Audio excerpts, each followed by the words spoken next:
오신 분들이 어떤 쪽을 원하는지 좀 알아보고 싶어서 지금 오신 분들이 다 창업을 하신 분들인가요? 창업 준비 중이신 분들인가요? 다 대부분 창업하셨나요? 하시는 대략적인 비즈니스가 선생님은 어느 쪽 네? 기술 관련된 쪽 하시네요. 이쪽은 어떤 거 하시나요? 준비하고 있어요. 어떤 아이템으로 준비하세요?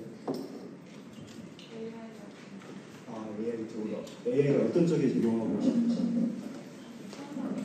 상담 쪽에 저희 LLM 같은 거 활용해가지고 상담 같은 여기도 기술 관련된 거 상당히 중요하겠네요. 이쪽 선생님, 저 대표님은 혹시 어느 쪽? 상담인데 같이 하시는 AI 쪽으로. 기술 관련된 하신 분들이 많네요. 그러면 특허가 상당히 중요하게 될 것 같기도 하네요. 혹시 그냥 물건을 공급받아서 판매만 하시는 그런 분도 계시나요?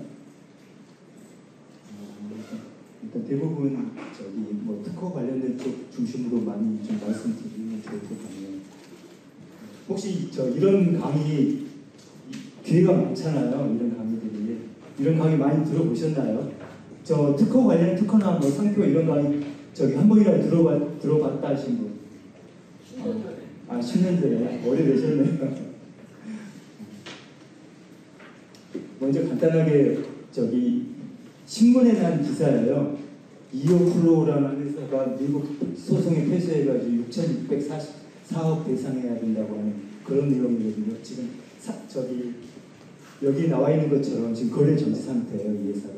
근데 이 회사가 한때 아주 잘 나가가지고 기업가치 1조 원을 인정받고서 글로벌 메드트로닉스라고 하는 글로벌 헬스케어 기업의 이수 대상으로 거론되고 주가도 어마어마하게 지금 보시면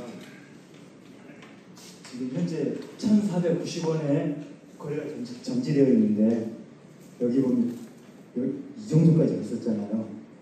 이런 회사에 굉장히 유망받던 그런 회사였는데 지금 여기서 보면 이오플로 유로 특허 침해 소송 패소해서 판매 금지가 되었다고 이런 이야기가 있잖아요. 이러면 상당히 폐지 위기까지 지금 판결이 확정된 건 아니에요. 확정된 건 아닌데 거의 지금 아주 어려운 상황에 처해 있습니다. 근데 이 회사가 스타트업으로 시작해가지고 아주 잘 나갔던 회사예요.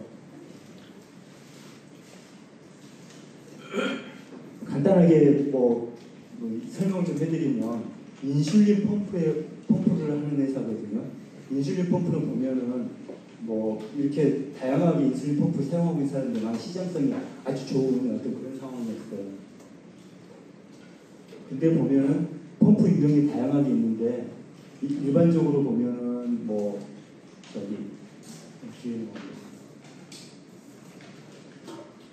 보면은 재사용 가능한 여러블 타입도 있고 일회용 방식도 있고 한데 여기는 지금 일회용 방식으로 사용하는 그런 쪽이었는데 보면은 펌프 유형이 그 중에서도 얘는 뭐냐면 요즘 당뇨 검사할 때 패치 붙여서 하는 거 요즘 많이 유행이잖아요. 그것처럼 이렇게 피부 부착형으로 하기 때문에 아주 간편해요. 그런 어떤 인슐린 펌프를 쓰고 있는데 기존에는 지금 인슐렛이라고 하는 회사에서 나온 제품이 피부 부착이었고 나머지 일반 거침이어서 인슐렛이 보면은 지금 보면은 시장 점유율 43%까지 가져가는 여기 보면 아주 후발주자인데도 불구하고 여기 보면 메드트로닉스나 로슈나 이런 회사들은 아주 굉장히 큰 회사들이고 오래전부터 해왔던 유서 깊은 회사들이에요. 시작한 지 얼마라고 말씀드리기는 그렇지만 이 회사들에도 완전 후발주자인데 좋은 아이템을 잡아가지고 피부 부착형에 기존의 어떤 문제점들 해결을 해서 제품이라는 게 특히 스타트업이라는 게 그러죠. 어떤 문제를 해결할 것이냐 그게 굉장히 중요하거든요. 어떤 문제를 중요하고 어떤 편익을 가져다 주느냐. 이 회사 같은 경우는 거기에 초점을 맞춰가지고 인슐렛을 이렇게 하고 있는데 여기에서 방금 이오플로우라는 회사는 기회를 보고서 여기 이 시장에 들어가면 여기서 거의 독점하다시피 하고 있는 거잖아요. 이 이 시장에 들어가면 아주 좋은 기회를 갖겠다 생각해가지고 여기에 보면은 이오플로의 이오 패치라고 하는 이런 제품을 만들어가지고 겉보기 좀 유사해 보이죠. 이런 걸 만들어가지고 편리한 사용성을 제공해서 기존에 이런 문제점이 있었던 것들. 기존에는 사용자가 교체 주기마다 다수의 부품을 조립하여 사용하고 복잡하고 불편하고 사용이 굉장히 복잡했잖아요. 불편하고. 근데 이 제품을 오면서 사용 후 폐기하는 일회용 제품으로서 조립 그런 것을 떼가지고 붙이면 되고 스마트폰 그렇게 모니터링할 수 있는 이런 제품을 만들어가지고 세계적으로 히트를 친 거예요. 그래서 방금 전에 보여드렸던 이 회사 메드트로닉스라고 하는 회사가 의료기기에서는 거의 세계 탑 티어예요. 로시도 마찬가지고 여기 미국에 있는 회사, 이쪽은 유럽, 스위스인가 이런 회사이긴 한데 이 회사의 메드트로닉스가 이런 회사들 때문에 이 인슐레 때문에 못 하고 있었던 그런 것들을 방금 이오플로우 그 제품을 갖다 그 기술 이전을 달달하기로 약속을 했던 거예요. 그런데 여기 보여드린 것처럼 이런 일이 생기면서 이오플로우가 그 M&A를 중단하고 회사가 굉장히 어려운 상황에 처해지고 지금 이런 상황이 있는 거예요. 이 중심에는 지금 특허가 있는 거예요. 특허가. 근데 뭐 이런 말씀 드리니까 특허가 뭐 굉장히 중요한 것 같긴 한데 사실은 저는 개인적으로 이 특허 관련된 일을 하지만 비즈니스 하는데 특허가 그렇게 아주 중요하다고 생각하지는 않아요. 특허가. 사실 지금 우리 입장에서는 특히 스타트업 입장에서는 특허가 안 중요하다는 얘기가 아니라 우리 입장에서 그러니까 어떤 툴이라고 이 툴이 있었을 때 꼭 그 툴 자체가 꼭 절대적으로 중요하고 안 중요한 게 아니라 항상 중요한 건 뭐냐면 내 상황에 나한테 어떤 의미를 갖는지 우리 회사에 어떤 의미를 갖는지 그게 중요하거든요. 그런 관점에서 특허가 그렇게 중요하다고 생각하지 않거든요. 지금은 당장 빨리 비즈니스를 만들어가지고 시장을 빨리 론칭하고 빨리 내 통장에 뭐 꽂히도록 만드는 거 그게 사실 중요해요. 그래야 다음 걸 또 할 수 있는 도모할 수 있는 뭐가 생기는 거거든요. 그럼에도 불구하고 어느 시점인가 한 시점에는 이걸 반드시 검토해야 되는 일이 이렇게 생겨요. 그게 지금 이것처럼 어느 정도 회사가 중요한 시점에 왔을 때 특히 시장이 뭐 투자자를 만나게 된다 할지 큰 고객들을 만나면서 그런 일이 생기는데 이 경우는 이런 일이 생기는 거예요. 그래서 지금 보면은 여기 나와 있는 것처럼 이런 제품을 통해 이오 패치라는 이런 제품을 통해서 보면 2011년에 설립해가지고 웨어러블 인슐린 펌프 전문 기업으로서 이오 패치라고 하는 웨어러블 인슐린 펌프를 만들어서 세계에서 두 번째로 한 거예요. 그러니까 아까 인슐린이 있었잖아요. 인슐린이어서 이게 비즈니스 관점에서 굉장히 중요한 이야기는 어떤 게 중요하냐면 이 제품을 이 패치형을 이오플로우가 처음 했으면 이렇게 큰 성공을 거두었을까 사실 좀 의문스러운 점이 있어요. 그러니까 중요한 것은 뭐냐면 내가 제품을 만들잖아요. 근데 기술하시는 분들을 생각하실 때 보면 내가 이런 기술을 만들어가지고 이렇게 하면 제품이 돈을 많이 벌 수 있을 것 같다는 그런 어마어마한 상상들을 하게 되거든요. 아무리 좋은 기술이 있어도 기술 가지고는 사업이 안 돼요. 중요한 것은 물건을 얼마나 잘 팔 수 있느냐가 그게 중요하지. 항상 기술하시는 분들 항상 이걸 명심하셔야 돼요. 내가 아무리 좋은 기술이 있다고 해도 기술을 가지고 사업을 성공하는 건 아니다. 물론 기술이 있어야 할 수 있는 부분이긴 한데 기술이 있다고 된다는 건 아니에요. 결국은 물건을 내가 얼마나 잘 팔 수 있느냐가 중요한 거예요.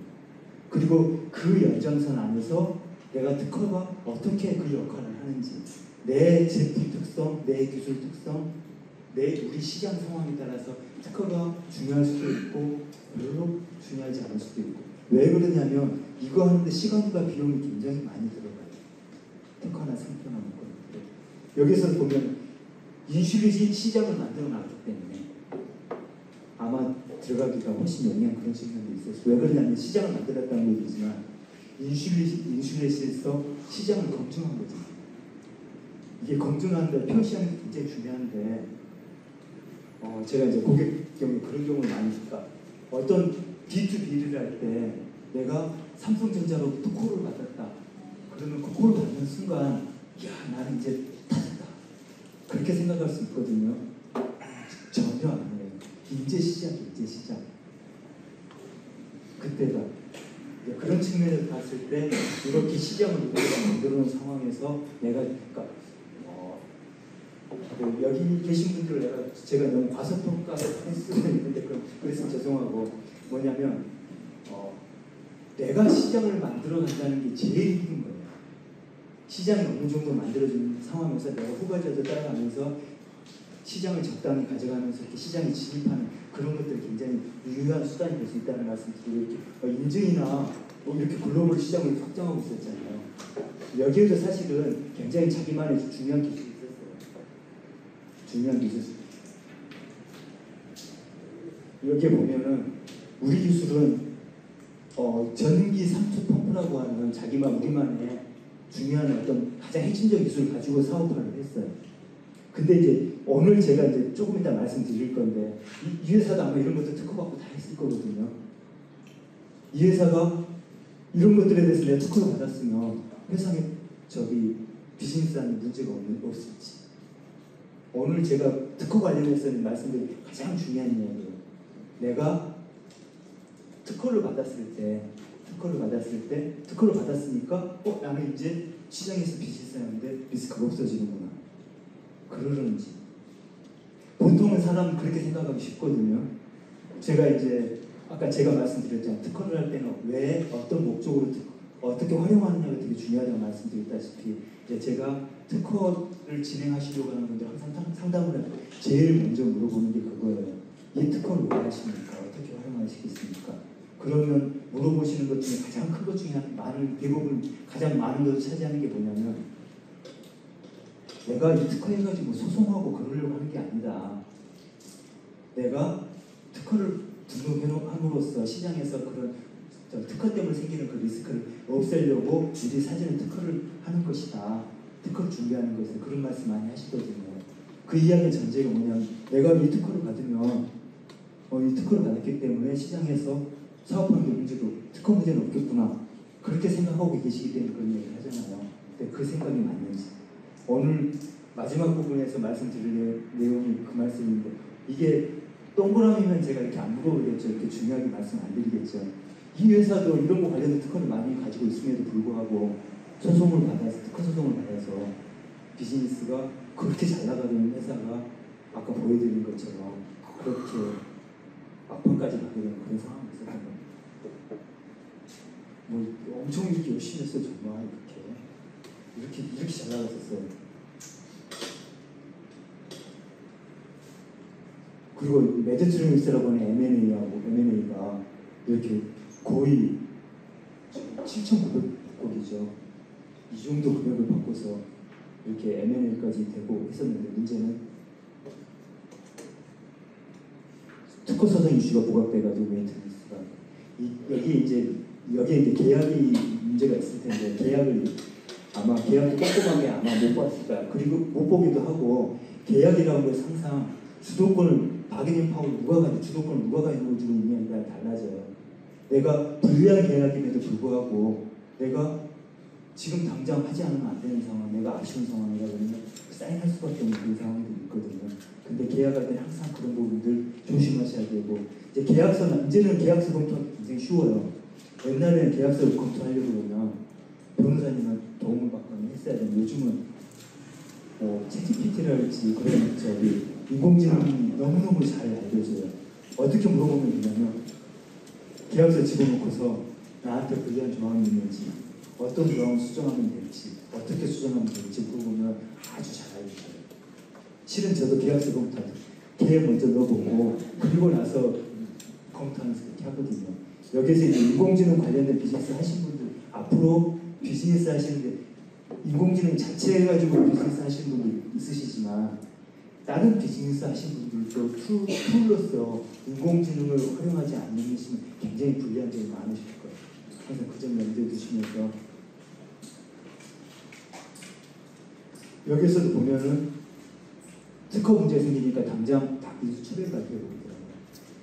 민수 처벌 발표. 그래가지고 그 이후로 이제 이것까지 M&A 이 부분까지 없으니까 자금이 없었잖아요. 자금이 없으니까 소송력을 대응하기 힘들어져요. 이게 소송이라고 하는 것은 이제 연결된 이야기에서 말씀드리겠는데 우리 입장에서는 있잖아요. 소송은 없어야 돼요. 내가 소송에서 이기면 되지 그런 생각하면 그런 생각은 비즈니스는 절대 안 해요. 특히 지금 이 시점에 삼성전자는 상관없어요. 법무팀이고 돈 많고 하기 때문에 소송 걸리면 싸우고 이기면 되지. 오히려 싸워서 이기는 게 그 들어가는 비용 붙잡기 마케팅 비용이랄지 그런 비용을 큰 효과가 있을 수도 있거든요. 하지만 우리는 몇 명 되지도 않는데 물건 빨리 만들어가지고 납품하고 고객하고 뭐 해야 되는데 소송에 신경 쓰잖아요. 나중에 어떤 일이 발생하냐면 소송이 이기는 동안 비즈니스 다 망가지는 그런 케이스들이 제일 안타까운 그런 케이스들도 있어요. 그래서 항상 이런 것들을 바라볼 때 내가 리스크 관리 관점에서 소송을 어떻게 하면 소송을 안 당하느냐 관점에서 항상 조심하면서 배울 필요는 있을 것 같아요. 소송 결과는 뭐 이런 식으로 지금 미국 판결, 뭐 이렇게 유럽 판결도 지금 이렇게 되는데 여기에서 이제 한 가지 말씀드리면 소송이라고 하면은 특허나 뭐 상표 디자인권 다 마찬가지 지식재산권을 가지고 있으면 가질 수 있는 효과가 기본적으로 세 가지가 있어요. 그러니까 특허권을 가지고 있으면 내 걸 누군가가 내 권리를 침해했을 때 구제를 받을 수 있는 방법이 세 가지가 있거든요. 그 세 가지가 뭐냐면 먼저 내가 그 회사가 내 권리를 침해해가지고 물건을 팔아서 내가 손해가 생기잖아요. 그 손해에 대해서 손해배상을 받을 수 있어요. 그러니까 돈으로 받을 수 있는 그런 부분이 하나 있어요. 기본적으로 우리나라에서는 그게 하나 있고 또 하나는 뭐냐면 사용을 못하게 하는 거예요. 이 특허에 관련된 기술. 그러면 물건을 내가 못 팔게 되는 거지. 두 가지가 있고 세 번째 또 뭐가 있냐면 형사 처벌이 가능해요. 그 잘못하면 구속되고 감옥에 가야 되는 그런 일이 발생할 수 있어요. 이 세 가지가 있는데 앞에 문제는 뭐 돈을 해결하거나 뭐 물건 못 팔게 되면 형사는 굉장히 심지어 압박이 심해요. 그래서 굉장히 위험할 수 있고 조심해야 되는 그런 부분들이 있어요. 그래서 행여 혹시 누군가가 내가 비즈니스 하는데 누군가가 뭐 연락이 와서 뭐 경고장 같은 게 와서 권리를 침해하고 있다고 이야기하면 그럴 때 빨리 전문가하고 상담을 하면서 빨리 대응하는 게 좋아요. 경고장을 받고도 무시하고 계속 해버리잖아요. 그걸 잘못하면 그 고의 침해로 해가지고 형사 문제 생길 수가 있어서 그런 부분도 조심하면 좋고 그 다음에 손해배상 같은 경우는 기본적으로 우리나라는 손해배상 체계가 한도가 뭐냐면 내가 누군가 침해를 했잖아요. 침해를 내가 이익을 받은 게 내가 침해를 해가지고 물건을 많이 팔았으면 물건을 팔아서 이익을 받은 게 한도예요. 기본적으로. 그래서 손해배상을 해결하는 게 그렇게 크지 않아요. 하지만 이제 최근에 아직 이제 판례가 안정적으로 정립되지는 않았는데 최근에 이제 고의로 침해한 그런 케이스에는 뭐 미국 같은 경우는 그런 이야기 들어보셨잖아요. 지금 어마어마한 액수가 나오잖아요. 저것처럼 고의로 침해하게 되는 경우에는 뭐 3대 배상, 5배 배상 그렇게 해가지고 고의 침해한 경우 거의 그냥 비즈니스를 못하게 만들어 버리거든요. 우리나라도 향후에 그런 식으로 아직은 정착되지는 않았는데 법이 바뀌어서 그렇게 갈 소지들이 있는 그런 부분이 있습니다. 그 다음에 그리고 이제 손해배상보다는 사실 더 어려운 게 침해 금지예요. 침해 금지는 비즈니스를 못하게 돼요. 그나마 B2C 같은 경우는 내가 물건 팔던 걸 내리면 되잖아요. B2B 같은 경우는 잘못하면 내가 고객사한테 또 뭔가 더 크게 고객사에 더 큰 손해를 만들어줄 수 있는 부분이 있어서 더 이제 어려운 부분입니다. 그래서 보통은 순서로 보면 형사처벌을 가장 무서워하고 그 다음 사용 못하게 되는 거, 침해 금지에 관한 거, 그 다음에 손해배상 거 순서 보통 세 가지가 있으니까 그렇게 이해하고 계십니다. 굉장히 중요한 일임에도 불구하고 이런 일이 발생해서 안타까운 일이었습니다. 이게 지금 우리 혹시 특허 출원해 보신 적 있으신 분이 있으신가요? 한 분이라도? 출원해 보셨네요. 보통 등록하면 이렇게 등록증이 오잖아요. 제가 오늘 중요한 것 중에 어떤 제품이나 특허를 가지고 있으면 그 제품은 특허 문제 없이 생산, 판매할 수 있을까요? 이게 지금 오늘 특허에 관심 있는 분들은 가장 염두에 두셔야 되고 이 내용이 사실은 되게 쉽지 않은 내용이에요. 저도 가끔 헷갈릴 때도 있고 아마 변리사님들도 가끔 헷갈리는 분들이 잘 그런 분들이 좀 있으시더라고요. 이제 뭐 기본적으로 잘 알고 계시지만 구체적인 사안에 부딪혀서 분석하고 뭐 하다 보면 그럴 때들이 생기더라고요. 기본적으로 아까 말씀드렸다시피 특허는 싸움을 위한 무기예요. 이런 관점에서 저는 어떻게 이야기를 하냐면 특허를 보통은 특허법상에는 특허권을 어떻게 정의하냐면 자율법칙을 이용한 기술적 산업의 창작으로서 고도한 그렇게 이제 보통 정의를 하는데 그런 것들 그렇게 중요하지 않아요. 그런 부분들이 나중에 추론하고 등록할 때 뭐 전문가하고 상담하면 되는 내용이기 때문에 그런 중요한 내용이 아니고 저는 어떤 관점에서 바라봐야 한다고 생각하냐면 내가 이 특허권이랑 특허뿐만 아니라 상표권, 디자인권 다 마찬가지예요. 내 경쟁사와 관계에 있어서 내 제품이나 서비스가 경쟁 우위를 갖도록 하기 위한 여러 가지 수단들이 있을 수 있을 거예요.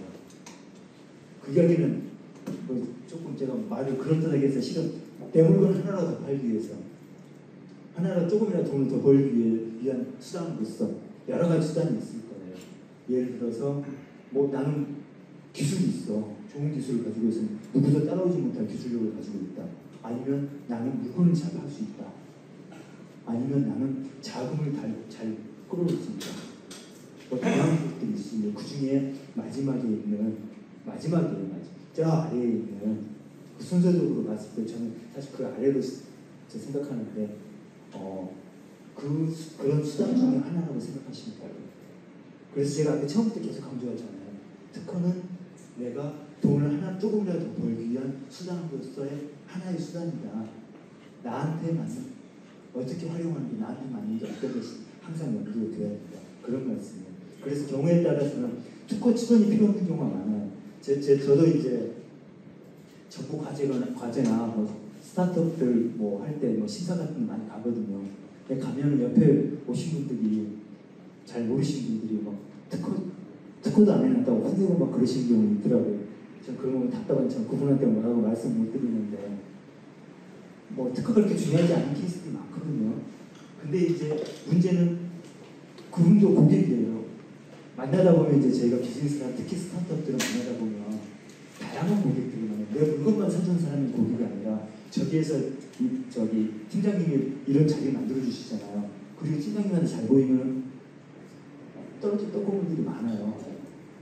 그리고 잘 귀찮고 하다 보면 것들이 생길 수도 있고 아니면 내 좋은 기술 알아봐주면 또 좋은 것들이 연결시켜 줄 수도 있고 그런 부분들이 있거든요. 그러면 그분 팀장님도 고객이시고 만나시는 분들이 다 고객이에요. 그러니까 지금 상황에서 내한테 어떤 지원 사업을 해주는 그런 분들이 다 고객이에요. 나중에 만나는 투자자도 고객이고 그런 사람들이 혹시 요구하면 거기에 맞춰서 준비를 하는 게 필요하죠. 그래서 경우에 따라서 특허를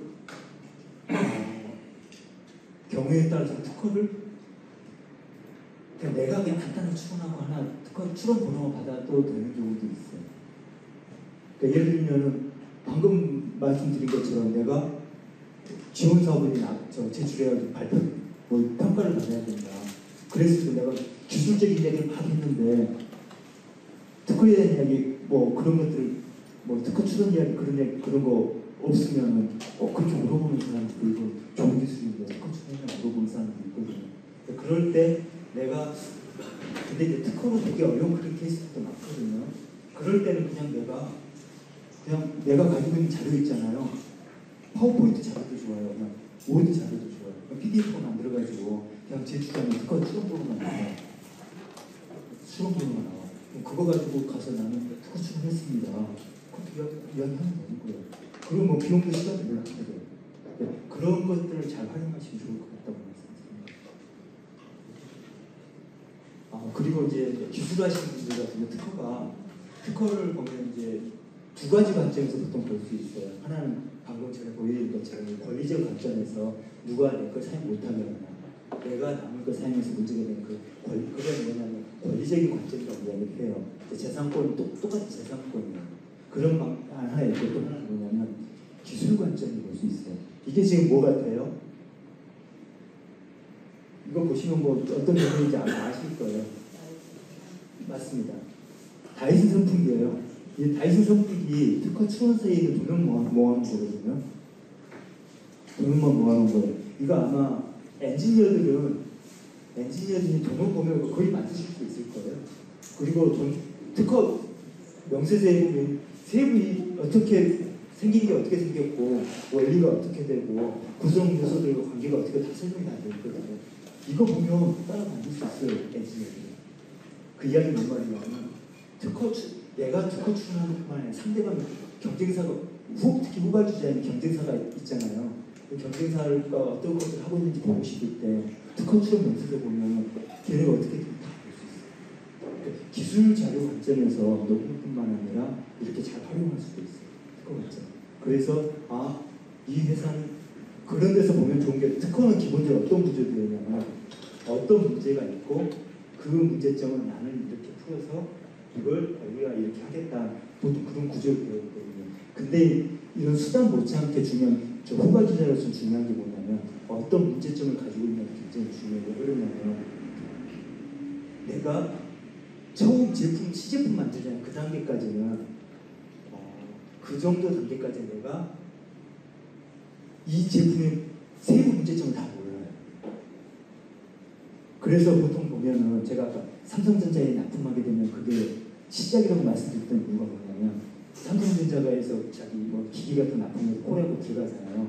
보통 최소 2-3년 걸릴 수도 있을 거예요. 2년 정도? 1-2년, 최소 1-2년 정도 2-3년 걸리는데 그때 가서 정말 라인에 들어가서 테스트하면서 그때 정말 기술들이 정말 제대로 된 기술들 그런 것처럼 그런 부분이 있어서 그런 부분인데 이런 특허들 보면은 그런 고민했던 흔적들을 내가 해봤더니 어떤 문제가 있었더라. 그 문제를 나는 이렇게 문제예요.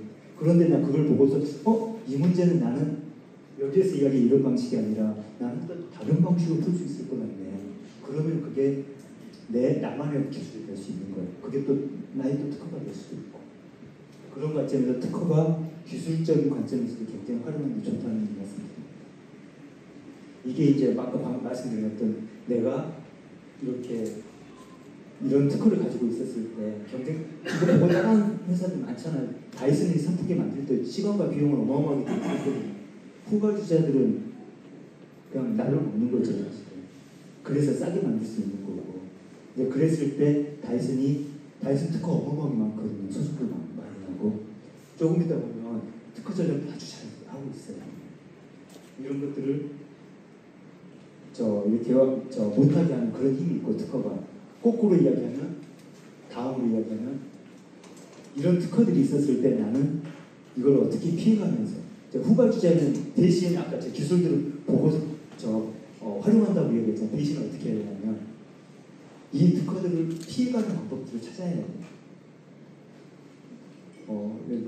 녹화한다 그러니까 제가 이런 말씀 드리는 거 아니에요.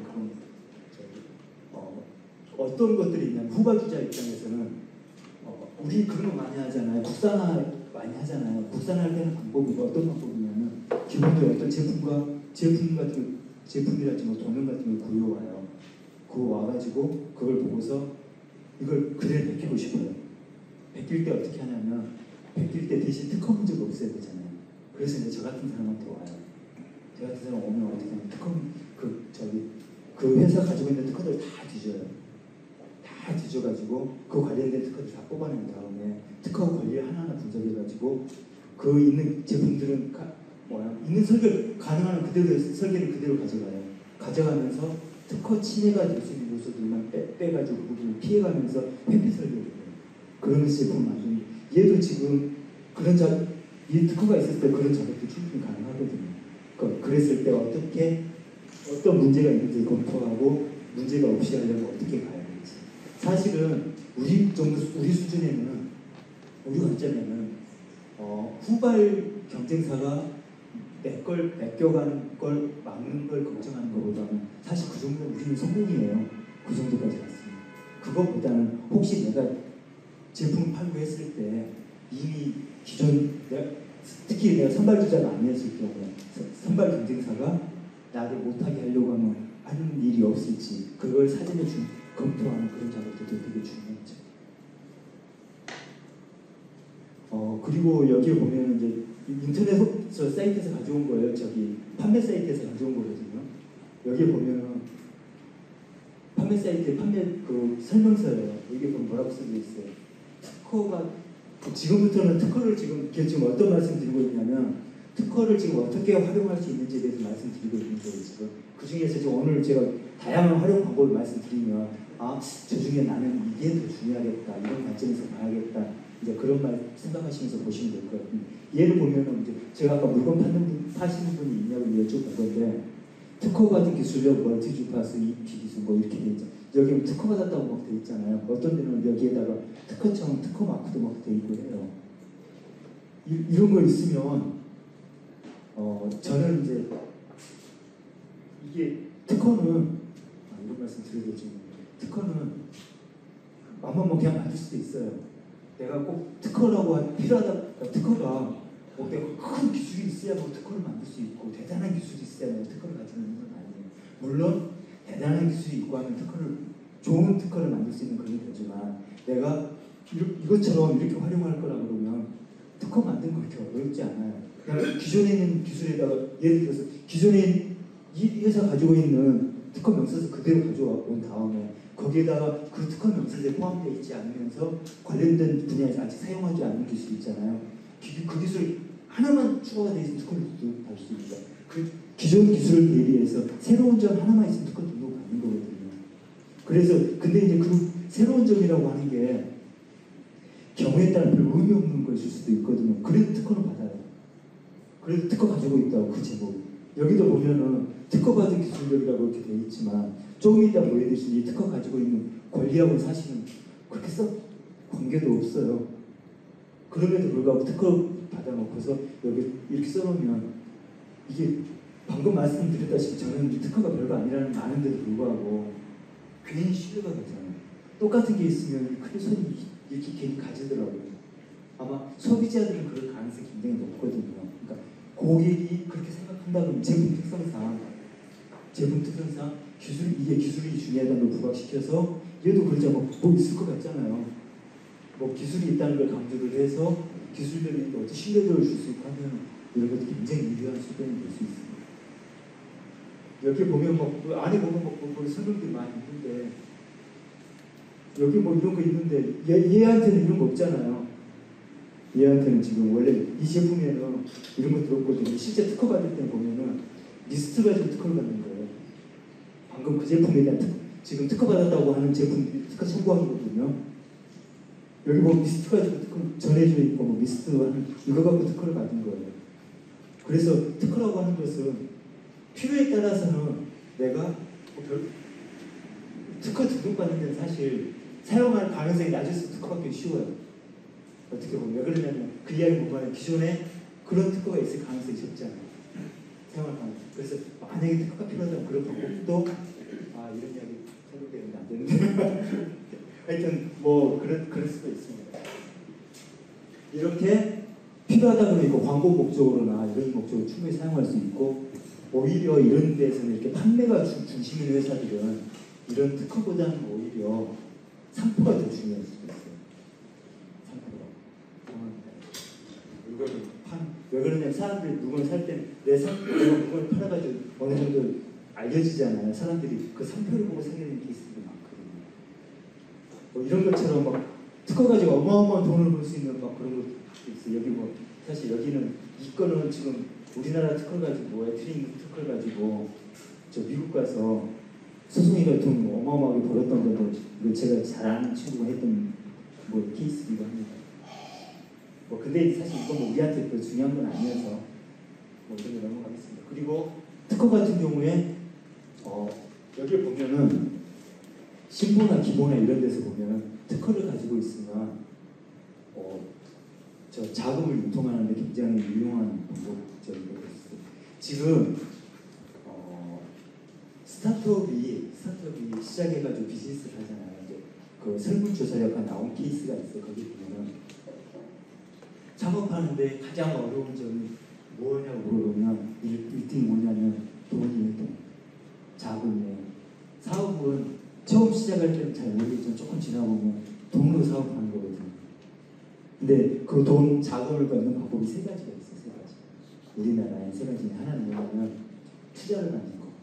투자를 받는 것은 저기 지분을 주는 거잖아요. 그래서 나랑 같은 공동 주인이 되는 거죠, 회사에. 그리고 그 다음에 뭐냐면 저기 자금을 빌리는 거. 차입금을 은행 가서는 빌리잖아요. 빌리는 게 그거 하나고, 그 다음 세 번째가 정부 지원 자금을 받는. 사실은 세 번째는 방법이라고 하기도 좀 그러긴 한데, 근데 실질적으로는 어떻게 합니까? 그게 도움이 되는 거예요. 도움이 되는 거예요. 이제 그런 것처럼 그 정부 지원 자금을 좀 활용하는 세 가지 방법이 있어요. 이제 그 중에 이제 두 번째 신고나 기보나 이런 것들은 뭐 아시겠지만, 이건 신고나 기보에서 돈을 빌려주는 게 아니라 신고나 기보에서 보증을 해줘요. 보증을 해주고 그걸 가지고 은행에서 빌리는 그런 케이스를 이루어집니다. 그럴 때 특허가 아주 특히 적은 자금 케이스에는 뭐 1억 언더 정도는 특허 있으면 등록 자금 받기가 훨씬 수월한 걸로 알고 있어요. 그리고 요건을 특허가 있을 걸 요건하는 케이스도 많고, 특히 기보 같은 경우는 매출이 아주 많이 안 나도 앞으로 매출이 날 수 있는 가능성을 제시해주면 특허가 있으면 돈을 유통하는데 아주 유용한 수단이 될 수도 있습니다. 그리고 이제 세 번째 아까 말씀드린 좀 애매한데, 그 정부 사업이나 정부 지원 R&D 과제는 큰 과제도 있고 작은 과제도 마찬가지로, 심지어 뭐 1,000만 원, 2,000만 원 주는 과제들도 보면 사업들도 보면 그 실적에 특허 출원할 걸 요구하는 경우들이 많아요. 경우에 따르면 심지어 등록을 원하는 케이스도 많고. 근데 이제 그런 케이스에 실적을 요구한다면 그 실적에 맞게 특허도 그렇게 진행할 필요가 있는 거예요. 왜 그러냐면 그게 귀찮다고 그런 걸 안 하시면 안 돼요. 왜냐하면 그분들도 고객이라고 얘기했잖아요. 그분들 입장에 그게 실적이 되는 거거든요. 그래야 우리 그 실적에 대해 우리한테 지원을 해줄 수 있고 그런 부분이 있습니다. 근데 이제 필요 없는 경우에도 이제 그걸 요구하는 경우에서는 아쉽고 그런 케이스들이 있는데, 근데 제가 뭐라고 말씀드리긴 뭐하는데, 저도 그 덕분에 먹고 사는 게 좀 있어서 뭐라고 말씀드릴지 애매한 부분이 있긴 한데, 하여튼 그런 데서도 좀 활용할 수 있는 그런 부분들이 있습니다. 아까 보여드린 것처럼 내가 자금 확보하는 데서 특허가 굉장히 중요한 역할. 투자를 받을 때도 마찬가지예요. 그런 요소가 있고, 그리고 이렇게 정부 지원 같은 거 받을 때도 필요하고, 마케팅 목적으로 활용할 수도 있고, 아까 처음 보여드린 것처럼 특허 본연의 목적이 어떤 사용할 수도 있고, 그렇습니다. 그리고 이제 보통 이제 해외 출원을 잠깐 죄송한데 엄청 좋네 생각보다.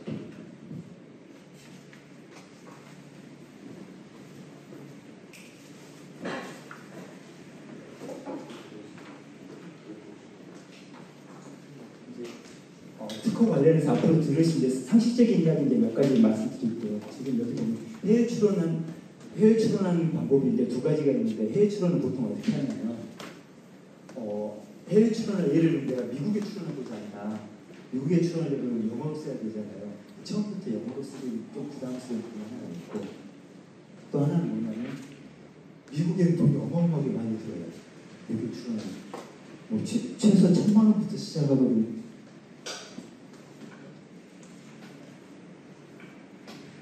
최소 1,000만 원부터 시작하고 하다 보면 어마어마하게 계속 돈 들어가는 그런 케이스들이 많이 있거든요. 이제 그런 이유들 때문에 막바로 미국을 하면 좀 부담스럽고, 보통 어떤 식으로 하면 국내에 먼저 특허 출원을 해요. 출원을 하고 그걸 베이스로 전 세계적으로 조약에 의해서 한 나라에 특허 출원을 하고 나서 1년 이내에 해외 출원을 하잖아요. 그러면 처음 출원할 때 출원한 걸 보고 심사를 해주거든요. 심사를 그런 것들이 우선권 주장 출원이라고 이야기를 해요. 그렇게 보통 출원을 해요. 근데 이제 방금 말씀드렸다시피 해외 출원할 비용과 시간이 굉장히 많이 드는데, 특히 초창기에는 이 제품이 특허가 나왔을 때, 이 특허가 출원을 했을 때 이 기술이 정말 어느 정도 활용될지 잘 알기 어려운데, 부탁되고 하기 어렵거든요. 그래서 이 제품이나 기술이 어느 정도 진행되는 거 봐가면서 진행할 필요가 있어요. 그래서 나온 제도가 어떤 제도가 있냐면, 혹시 국제 출원이라고 들어보셨는지 모르겠어요. 국제 출원, 국제 특허 출원, PCT 출원이라고. 방금 이야기하는 방법과 별도 새로운 방법이 하나 있어요. 뭐냐면 이건 여기에 지금 1년 안에 특허 출원할 수 있다고 말씀드렸잖아요. 이 1년을 1년 안에 국제 출원이라고 하는 걸 해놓으면 PC 출원이나 국제 출원 해놓으면 처음 출원하려면 2년 반까지 그 해외에 출원할 수 있는 기간이 2년 반까지 있는 거죠. 근데 가끔 어떤 사람이 있냐면 나는 국제 출원해가지고 등록이 되었기 때문에 국제적으로 보호를 받는다. 그런 얘기 하는데 그런 이야기 들으면 저분은 특허는 하나도 모르시는 분이면 그렇게 생각하시면 돼요. 특허는 권리잖아요. 권리에서 나중에 어떤 식으로 나오냐면 부동산 등기부등본에 부동산에 내야 되는 권리는 부동산 등기부등본으로 이렇게 딱 권리가 확정이 되잖아요. 그것처럼 특허 등록 원부라는 게 있어서 특허 출원해가지고 심사를 받아서 등록받으면 그 등록 원부에 딱 기재가 되면 그럴 때 내 권리가 생기는 거예요. 그 전까지는 권리가 안 생겨요. 그것도 내가 원하는 나라에 각 나라에 다 개별적으로 그 진행돼서 등록을 받아서 권리를 가져야 그 나라의 권리를 갖게 되는 거거든요. 근데 방금 말씀한 그런 것들 하기 위해서 이 PCT나 국제 출원은 출원할 수 있는 기간을 늘려줄 뿐이거든요. 실제 실제 제출은 와이프라고 하면 국제사무국에 제출을 하거든요. 우리나라 특허청을 통해서. 하지만 거기 등록됐다고 하는 것은 PCT로서 기간을 늘려준 역할만 하는 거지 국제적으로 어떤 권리를 갖는 거 하나도 아니에요. 이 상태에서는 아무 권리도 안 생겨요. 그러니까 아무 권리가 아니라 출원할 수 있는 권리만 생기는 거지 다른 권리는 그 자체에 대한 권리는 안 생기는 거예요. 그거 하나 이해해 주시면 될까요? PCT나 국제 출원, 국제 특허 출원은 기간만 늘려준다. 그렇게 생각하시면 돼요. 해외 출원할 수 있는 기간만. 그 자체에서는 아무 권리가 없다. 그리고 지금 제가 아까 경우에 따라서는 특허보다는 상표가 굉장히 유용하다고 말씀드렸잖아요. 이제 그러면 이제 지식사회가 여러 가지가 있는데 어떻게 구분이 되면 좀 이해하시면 좋을 것 같아서 테슬라 모델 S라고 하는 자동차잖아요. 모델 S. 우리 모델 S라고 이야기하면 모델 S가 상표 브랜드인 거예요. 그런데 이 자동차는 테슬라라고 하는 회사에서 만든 거예요.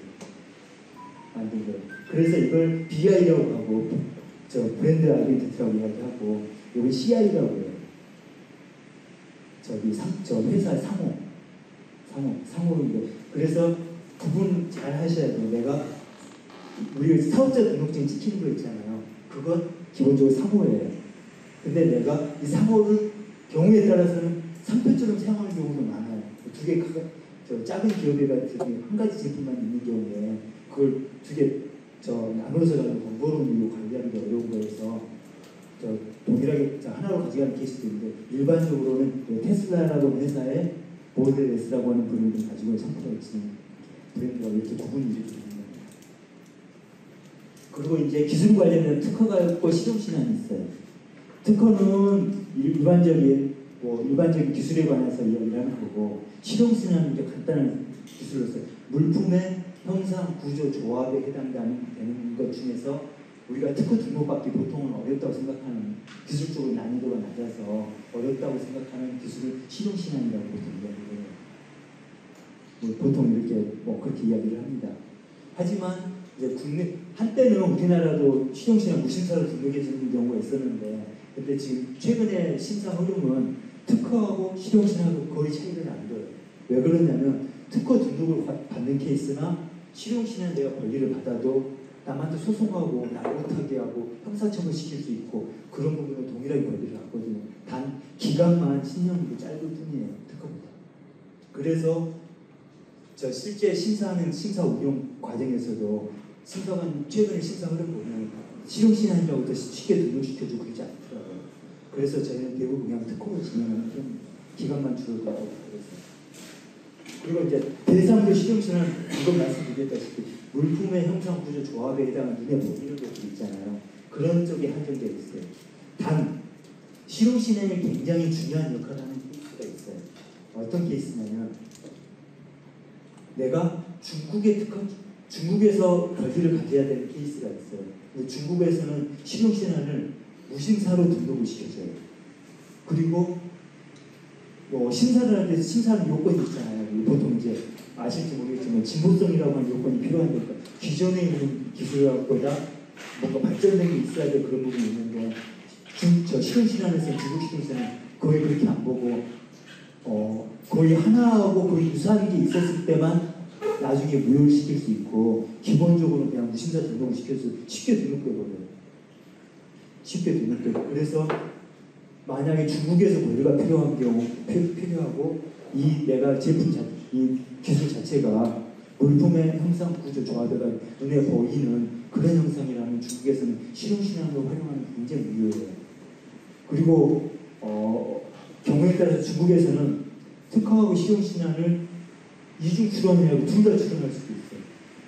둘 다 출원해가지고 나중에 선택을 하게 되는데 경우에 따라서 기술적으로 둘 다 가져갈 수 있는 케이스들도 있어서 그것도 잘 활용할 필요가 있습니다. 저희 같은 경우는 이제 똑같은 명세서 갖고 진행할 수 있어서 저희는 이제 중국 변리사님하고 협의를 해서 특허청이 내는 돈만 내고서 그 하나의 비용으로서 이렇게 특허와 실용신안을 같이 할 수 있도록 하는 뭐 그런 식으로 진행하는 부분이 있기는 합니다. 기술적으로. 혹시 뭐 나중에 진행하실 변리사님한테 진행하실 제가 그런 이야기 들었는데 혹시 가능하냐고 한번 여쭤보셔도 괜찮을 겁니다. 그 다음에 물품의 외관의 아름다움을 보호하는 거. 테슬라 이 형상이 있잖아요. 외관의 아름다움을 보호하는 거. 그게 이제 디자인권이고. 상표권이라고 하면 테슬라 모델 S처럼 내 상품을 다른 상품과 식별시키기 위한 식별 표지를 활용하는데 그럴 때는 상표를 이런 것들을 적당히 종이에 따라서 잘 활용할 필요가 있습니다. 그러니까 이게 꼭 내가 특허로서만 뭔가를 상대방을 경쟁사를 내가 어떻게 해야만 잘하는 건 아닌데 경쟁원리 활동 이야기하는 얘기는 남이 내 걸 썼을 때 못하게 하려고 하는 거잖아요. 그래서 내가 비즈니스를 좀 더 앞서가고 싶은 그런 건데 그랬을 때 꼭 특허로만 그럴 필요가 없어요. 내가 상표 가지고 상대방 물건 못하게 할 수 있다. 그러면 그게 오히려 들어올 수도 있고 뭐 디자인 경우에 대한 디자인권이 그렇게 역할을 할 수도 있고 트레이드 드레스 같은 뭐 영업권이 뭐 이런 것도 사실 영업비밀 이것도 굉장히 중요합니다. 근데 우리가 이제 영업비밀로 관리하기가 쉽지는 않아서 그런 부분이 있는데 근데 우리는 조심을 해야 돼요. 특히 특정 내가 회사에 근무하다가 어떤 기술 거기 회사에서 하던 걸 가지고 나와서 사업하는 케이스 그런 케이스는 영업비밀을 조심해야 되는 거예요. 왜 그러냐면 그 회사의 영업비밀을 내가 가지고 나와서 활용하는 그런 케이스도 있을 수 있어요. 실제 제 고객 중에 그런 일이 있어서 채용을 했는데 경쟁사의 회사 사람 채용을 했어요. 근데 나중에 소송에 가서 봤더니 그 사람 하기에 그 회사의 지인 마크가 찍혀있는 동영상 나오고 뭐 한 거예요. 그래가지고 법원까지 가가지고 문제가 됐던 그런 케이스들도 있어요. 그런 케이스도 조심할 필요가 있습니다. 그리고 이것처럼 이 중에 어느 하나를 잘 활용하면 된다는 거. 어느 건 뭐 다 마찬가지예요. 디자인 보호권 같은 경우 지금 물품의 형상에 이게 이제 법적으로 된 정의인데 쉽게 생각하면 물품의 외관 모습을 보호한다고 생각하시면 돼요. 외관 모습을 이 차 형상이랄지 휴대폰 형상이랄지 뭐 오래전 이야기지만 아이폰 같은 경우는 삼성하고 애플 특허 소송 있었을 때 디자인권 가지고 뭐 정확한 이야기 올해도 정확한 이야기인지 정확히 삼성에서는 수십만 건 특허 중에서 3건이나 4건 기술 특허 아주 어려운 거 들고 나가 소송을 했는데 실제 애플은 이 디자인권 이런 형상들 모양도 조금 달라지는 모양 사실 기본 모양이 있었던 거거든요. 뭐 옴니아 같은 경우도 그러면 약간 모양이 달라진 그런 것들 가지고 소송해가지고 했던 그런 케이스도 있습니다. 여기에 이제 참고 나면 이 건물들이 있잖아요. 참고 삼아 이 건물이나 이 부동산은 디자인권 대상이 안 됩니다. 하나 참고 삼아. 한 가지 이제 드리고 싶은 디자인권을 물론 디자인권 같은 기본적으로 이제 한계가 있어요. 어떤 한계가 있냐면 조금만 바꿔도 다르게 미감이 달라지면 권리금과 문제가 안 되는 케이스들도 많이 있거든요. 그런 것들을 참고하는데 근데 이제 대신 하다 보면 그 모양에서 크게 벗어나지 않는 케이스들도 많이 있을 수 있어요. 그리고 내가 기존에 어떤 새로운 물건을 만들었다. 그러면 그 형태에서 크게 벗어나지 않을 수도 있거든요. 그럴 때 되게 활용이 가능하고 또 하나는 어떤 케이스가 있냐면 특허를 진행하고 싶어서 생각을 해서 왔는 저 했는데 특허로 되게 어려운 케이스도 있고 특징이 외관 형상이 있어요. 그리고 그 형상을 이 제품은 그 기능을 발견하려고 그러면 형상이 크게 이 형상이 벗어나기 쉽지 않은 그런 케이스. 그런 케이스에 디자인권을 활용할 수 있는 그런 케이스가 있습니다. 특허가 안 될 때 저기 실용 실행이 되는지 실용 실행이 안 되는 디자인이 되는지 실용 실행은 제가 아까 말씀드린 대로 그렇게 저기 우리나라에서는 그렇게 큰 차이가 없다고 말씀드렸습니다. 뭐 상표권 같은 경우도 사실 이런 회사들 같은 경우는 상표 자체가 어마어마하게 중요해요. 상표 가치도 이 상표 가치거든요. 이게 상표 가치를 돈으로 계산하면 어마어마한 가치가 있죠. 이 상표도 지금 테슬라 같은 경우 모델 S, 모델 3, 모델 X, 모델 Y 시리즈로 이렇게 하는 그렇게 있어요. 상표를 만드는 방법도 다양하게 있어요. 이런 것처럼 같은 패밀리 이렇게 가져가는 케이스도 있고 여러 가지 있었어요. 근데 기본적으로 상표권은 뭐냐면 보호법이 기본이 앞에 이야기한 특허나 뭐 디자인권, 실용신화는 기본적으로 보호를 창작자를 보호하는 거거든요. 발명한 사람은 발명자를 보호하고 기본적으로 그걸 보호해주고 얘는 지금 기본적으로 뭐냐면 상표는 기본 전제가 뭐냐면 수요자가 예를 들면 아이폰이라는 명칭을 가지고 누가 물건을 판매하고 있는데 수요자가 아이폰이라고 해서 애플에서 만든 아이폰인 줄 내가 샀어요. 봤더니 애플에서 만든 아이폰이 아니에요. 그러면 수요자가 피해를 입잖아요. 상표는 그런 것들을 못하게 하는 거예요.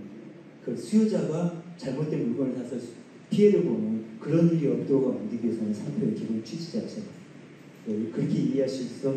상표를 보실 때 제가 이제 상표를 조금 자세히 말씀드릴 건 상표 기본적으로 뭘 보냐면 누군가가 이 상표를 사용했을 때 기존에 있는 오인운동의 발생에 우려가 있는지 이게 기본 원칙이에요. 기본 그걸 가지고서 비슷해 보여도 오인운동이 발생할 가능성이 낮아 보인다. 그러면 문제가 안 돼요. 공정할 수도 있고. 이제 우리가 이제 특허나 상표 같은 경우 이제 뭐가 필요하냐면 내가 이제 뭔가를 하고 싶으면 하고자 할 때 유사한 게 있는지 없는지 그걸 살펴보는 게 굉장히 중요하거든요. 특허도 굉장히 중요해요. 그러거든요. 요즘은 AI한테 물어봐 좀 알려주기도 해요.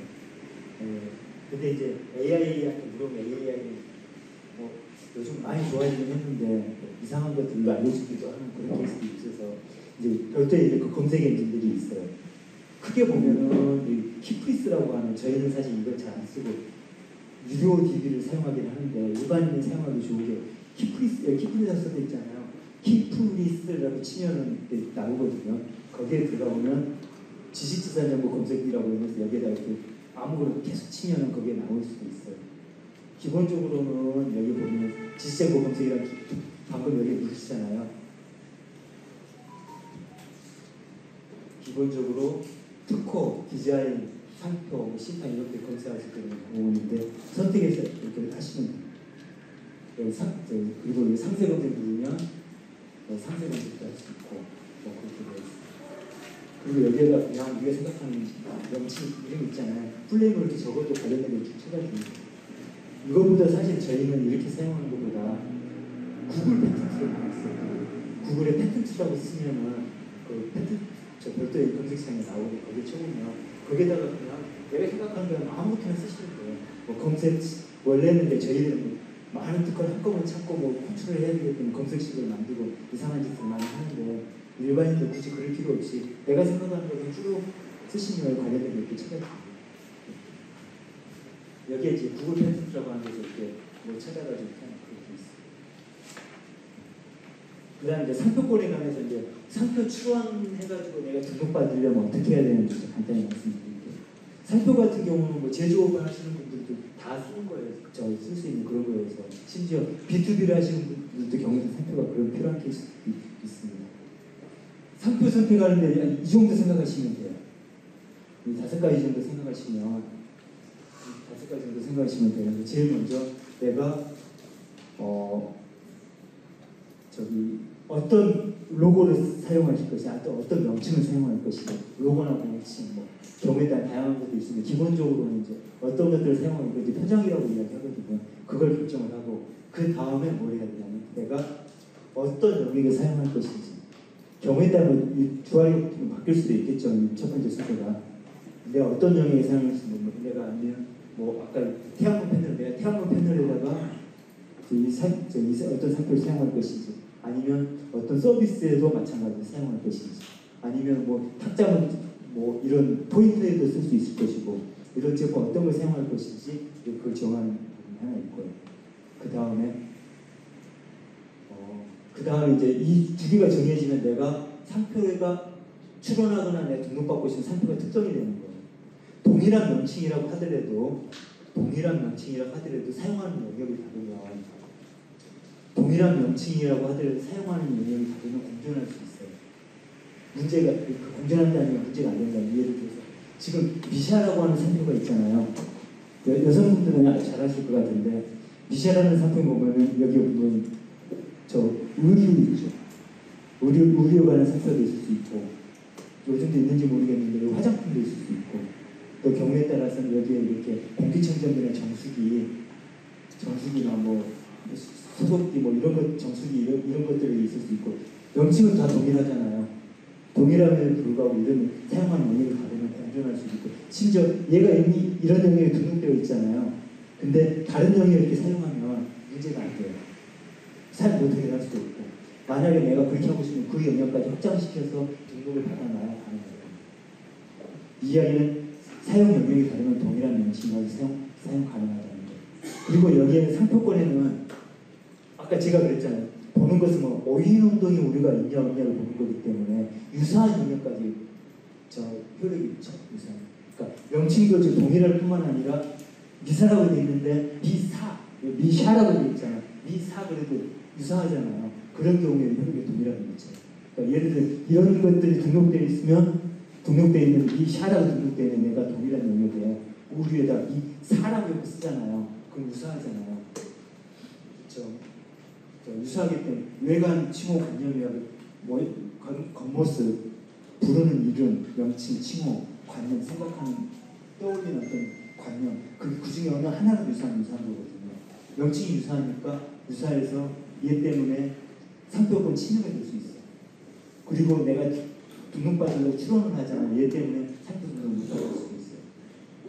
그런데 여기 보여드린 것처럼 다르잖아요. 영역이 다르면 사용에도 문제가 안 되고 침해 문제가 발생하지 않는 거예요. 그런 걸 하나 알아두시면 이제 그래서 그 다음에 뭐가 필요하냐면, 이제 이 상표가 정해지잖아요. 정해지면은 지금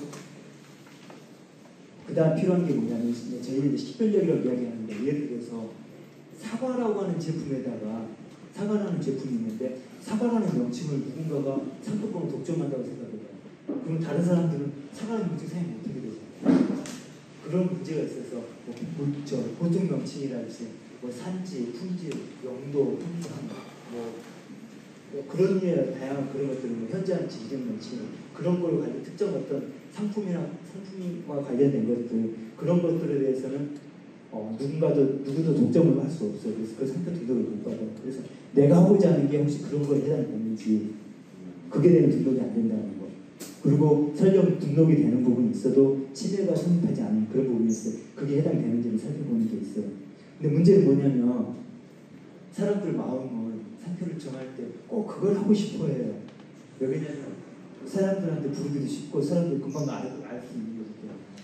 그런 부분들을 항상 염두에 두셔야 돼요. 그건 안 된다는 거. 근데 이게 그랬을 때 방법이 두 가지가 있어요. 하나는 뭐냐면 그거 명칭만은 안 되는데 앞에다가 다른 걸 명칭을 결합시키잖아요. 그럴 때 등록받을 수 있어요. 그래서 예를 들면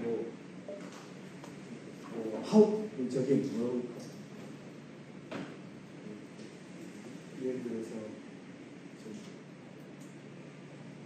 태양 사과, 예를 들면 사과는 안 되지만 태양 사과 뭐 그런 것도 있고 그런 부분이 있습니다. 그래서 그런 것도 결합해서 할 수 있는 거 있고, 꼭 등록을 받고 싶다고 하면 로고랑 결합해서 등록받을 수 있는 방법도 있어요. 근데 이제 문제는 로고랑 계속 결합해서 등록받는, 그 로고를 사용하는 누군가 썼을 때 못하게 할 수 있지만 그 명칭을 사용하는 것은 못하는 거예요.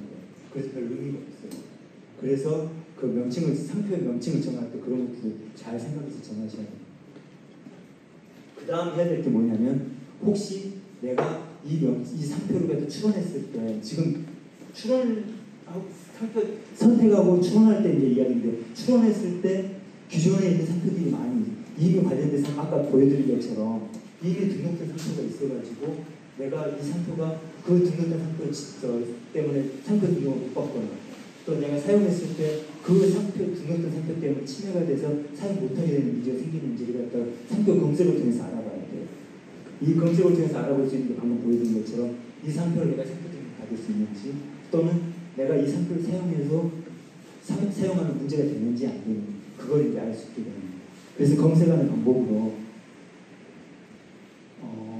구글에서 일단 막 검색해가지고 사용된 상표가 있는지 없는지 보는 것도 필요하고 근데 이제 등록된 상표가 있는지 여부는 여기에 보면 아까 키프리스 중에 상표라고 하는 데를 누르면 여기에다가 상표 명칭을 넣어보면 알 수 있어요. 일단 기본적으로 여기다가 상표 명칭을 쫙 넣어보면 관련된 게 있는 거 한번 볼 수 있고 이때 여기서 넣었을 때는 아까 제가 얘기했잖아요. 사용 명령이 다르면 공존할 수 있는데 사용 명령에 대한 제한은 없는 거죠. 그래서 정확하게 쓸 수 있는지 근데 여기에서 이렇게 검색했을 때 안 나오면은 별 문제가 안 되겠죠. 근데 나왔음에도 불구하고 이게 사용해도 되는지 아닌지 알기는 어려울 수 있거든요. 왜냐면 하나는 일일이 들어가서 사용 명령이 같은지 아닌지 봐야 돼요. 사용 명령이 같은지 아닌지 볼 수 있는 건 이제 두 가지가 있을 수 있어요. 하나는 유구분과 유사분 코드라고 하는 게 있어요. 그래서 이렇게 두꺼운 책을 특허청에서 모든 상품이나 서비스업에 대해서 카테고리별로 이렇게 나누는 게 있어요. 그걸 유구분 단위로 나눠놨는데 그건 편의상 나눠놨고 그 다음에 뭐가 있냐면 유사한지 안 한지는 이게 하나하나 판단하는 굉장히 어렵잖아요. 그래서 유사한 상품인지 안 한지를 판단할 수 있도록 유사분 코드라고 하는 특허청에서 이미 다 조사를 해서 만들어놨어요. 그래서 검색을 할 때 유사분 코드를 집어넣어가지고 보는 게 좋아요. 그래서 내가 생각할 때 어떤 유사분인가를 알고 싶으면 그럴 수가 있는데 그럴 때 이제 상세 검색이라는 것 아까 지금 넣은 것처럼 상세 검색 버튼을 누르면 이런 창이 나와요. 여기에다가 상표 명칭을 넣고 여기에다가 예를 들어서 혹시 특정인이 어떤 상표를 출원했는데 보고 싶으면 여기에 출원인이라고 있거든요. 여기 보면 출원인이라고 되어 있잖아요. 이 출원인이라 그 회사 명칭을 넣으면 그 회사가 가지고 있는 상표를 다 볼 수도 있어요. 그래서 내가 후발주자인 케이스에는 유사한 비즈니스를 하고 있는 회사가 있어요. 그 회사는 어떤 비즈니스에 상표 출원을 했는지 볼 수 있는 그런 게 있어요. 그건 어떤 측면이냐면 특히 내가 후발주자인 케이스에 선발주자가 현재는 이 비즈니스를 하고 있는데 앞으로 어떤 비즈니스를 확장해가지고 생각하고 있는지 그런 것들도 볼 수 있는 그런 좋은 어떤 자료가 될 수도 있어요. 여기 보면 분리정보라고 얘기하는 상품 분류가 있고 여기 유사분이라고 쓰여져 있는데 이 유사분에도 유사분 코드를 적어야 되는데 유사분 코드를 알기가 조금 어려울 수 있어요. 여기에 보면은 이 마크가 있는 이 마크를 누르면 새로운 검색창이나 거기에 내가 생각하는 명칭을 쓰면 관련된 상표가 나오고 거기에 유사분 코드가 뭔지가 나오거든요. 그게 여기에 보통 이렇게 나오면 찾아보면 여기에 유구분하고 유사분 코드가 같이 적히거든요. 그 유사분 코드 검색해가지고 다른 데 있는 거 보고 넣어서 여기에다가 같이 넣어서 검색해 보시는데 근데 질문이 있는데 제가 궁금한 거는 사실 제가 이제 특허를 출원했는데 그 특허 출원된 상태에서 대출 보면 지식재산 보증으로 하는데 그 출원이 된 상태에서 좀 공이 되는지 사실 안 될 걸로 알고 있는데 기본적으로는 안 되는 거죠. 특허가 현재 출원된 상태로 비즈니스 할 수 있는 방법이나 기회가 등록은 안 돼 있고 지금 아주 좋은데 지금 저는 이제 전체 플로우를 따라서 가고 있는데 중간중간에 궁금한 거 있으면 다 왜냐면 궁금한 게 실은 나만 궁금한 게 아니라 옆에 분들 비슷하게 다 궁금할 가능성이 없거든 이런 내용들은. 그래서 제가 이제 앞으로 뭐 플로우를 가지고 진행해가지만 나중에 원래는 뭐 끝나고도 뭐 질문 시간이 있지만 편하게 중간중간에 인터셉트 해가지고 물어보실 것도 좋을 것 같아요. 첫째 지금 말씀하신 출원 상태만 가지고는 보증 같은 게 되게 어려운 걸로 알고 있거든요. 그런 부분이 있는데 대신 아까 뭐 광고 목적으로 사용하는 거 그런 목적으로 사용하는 거 아니면 내가 뭐 정보 과제 같은데 심사하러 갔는데 미리 내가 해놨다 뭐 그런 목적으로는 가능하고 그리고 정확한 최근 이야기는 아니어서 좀 오래된 이야기인데 신보 같은 케이스는 기본적으로 매출이 어느 정도 있잖아요. 매출이 어느 정도 있으면은 거기에 특허 출원만 가지고도 어느 정도 뭐 커버가 되는 그런 부분도 있는 걸로 알고 있습니다. 출원은 상당히 길다고. 네, 출원 기간이 어떻게 되냐면 보통 출원하게 되면은 1년 반에서 등록받는데 1년 반에서 2년 정도 걸려요. 최근에는 아주 전에 조금 전에 2년 정도 넘게 걸리더라고요. 최근에 조금 더 빨라져서 2년 안으로 되는 것 같은데 근데 문제는 뭐냐면 이게 최초로 특허청에 심사 의견이 나와요. 심사 의견이 나오고 나서 대응해가지고 하는 시간이 그 기간 좀 많이 늘어났거든요. 보면은 심사 답변이 나오는 기간이 보통 심사하면 출원해가지고 그대로 등록돼 있는 케이스는 거의 없어요. 특허청에서 의견 제출 통지서라고 해가지고 뭐 특허 출원해 보셨으니까 아시겠지만 의견 제출 통지서로 심사 의견이 나오거든요. 그 심사 의견에서 지적한 사항에 대해서 보완을 해서 의견서 보증서를 제출해갖고 후속적으로 다음 진행하게 되는데 요즘 의견서 보증서를 제출하고 나서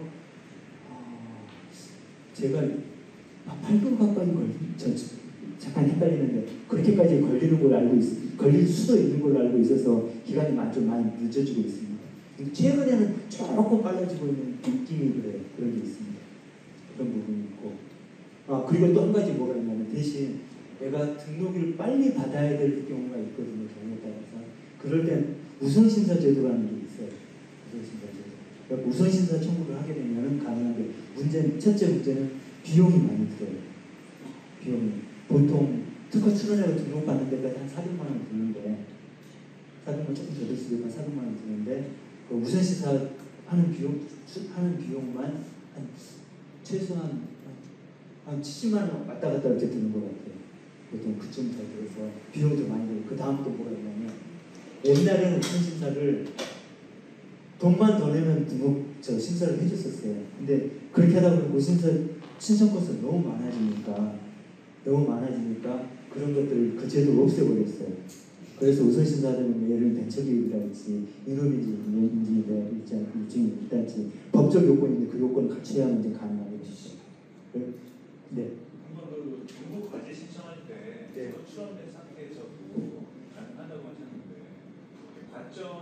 가점에 등록된 거하고 그냥 출원된 상태하고 가점 차이가 있나요? 아니면 상관이 없나요? 보통은 가점이 명시되어 있는 경우는 그렇게 되는데 보통 명시가 안 되어 있는 경우가 많아요. 이게 정성적으로 많이 되다 보니까 추론적으로 이렇게 돼요. 그리고 특히 이제 발표 같은 거 할 때 발표장에 가서 이야기할 때 기술에 대해서 중요하다고 막 이야기했는데 내가 이런 걸 이렇게 주면 항상 물어보는 것처럼 그거 당신만 할 수 있는 거 아니지 않느냐 또한 더 잘할 수 있는데 그렇게 이야기하면 이게 맞는 답변은 아닌데도 불구하고 제가 그래서 이런 내용을 특허를 다 추론해놓고 미리 절차에 다 발라놨습니다 이야기는 보통 더 이상 이야기 안 했습니다. 그리고 아까 그리고 연석에서 우선심사 청구가 이제 그 특정 요건이 갖춰야 된다고 했잖아요. 대신 그거가 어떤 부분 실무적으로 이제 느낀 건데 약간 달라진 부분이 요건 중에 하나가 뭐가 있냐면 실시하고 있는 기술일 때 우선심사 해주는 게 있거든요. 옛날에는 그런 부분도 조금 타이트했는데 요즘은 그런 부분을 조금 더 잘 받아들여주는 좀 경향이 있는 것 같아요. 그래서 우선심사 하려고 할 때 그런 부분도 가능할 수 있는 부분이 있다는 걸 이해하시면 될 것 같습니다. 혹시 다른 부분도 혹시 궁금하시면 편하게 물어보시면 대표님은 됐습니다. 네, 끝나고 나서 더 물어보실 텐데 혹시 구체적인 개별 케이스가 있으시면 끝나고 나서도 한번 물어보실지 해드리겠습니다. 상표 같은 경우는 이런 부분들이 이렇게 진행합니다. 여기 나와요. 지금 보면 이 커피, 이디야 커피라고 하는데 상표 이렇게 추론해 놓은 거예요. 지금 보면 여기 상품 분류가 있고 유사분 코드가 있고 그래서 내가 아는 상표가 있잖아요. 내가 하고자 하는 영역하고 동일하게 있는 상표들이 안에 상표가 있어. 그 상표를 검색을 해보면 안에 찾아 들어가 보면 여기 유사분 코드라고 써져 있어요. 그럼 이 유사분 코드를 쓰고 아까 거기에 제 상표 명칭을 쳐서 유사한 게 있는지 살펴보는 그런 방식으로 진행하십니다. 검색해 보시면 됩니다. 그리고 저기 요즘 인공지능도 잘 좀 해주고 해서 인공지능한테 먼저 기본적으로 무슨 일이 생기든 먼저 인공지능한테 먼저 물어보시는 게 있습니다. 시간을 훨씬 단축할 수 있어요. 그 듀얼 브레인이라고 하는 그 인공지능을 어떻게 활용하면 좋을지 라는 책에서도 첫 번째가 뭐냐면 먼저 인공지능한테 물어본다. 그리고 나서 내가 판단하고 그 다음 절차를 밟아간다거든요.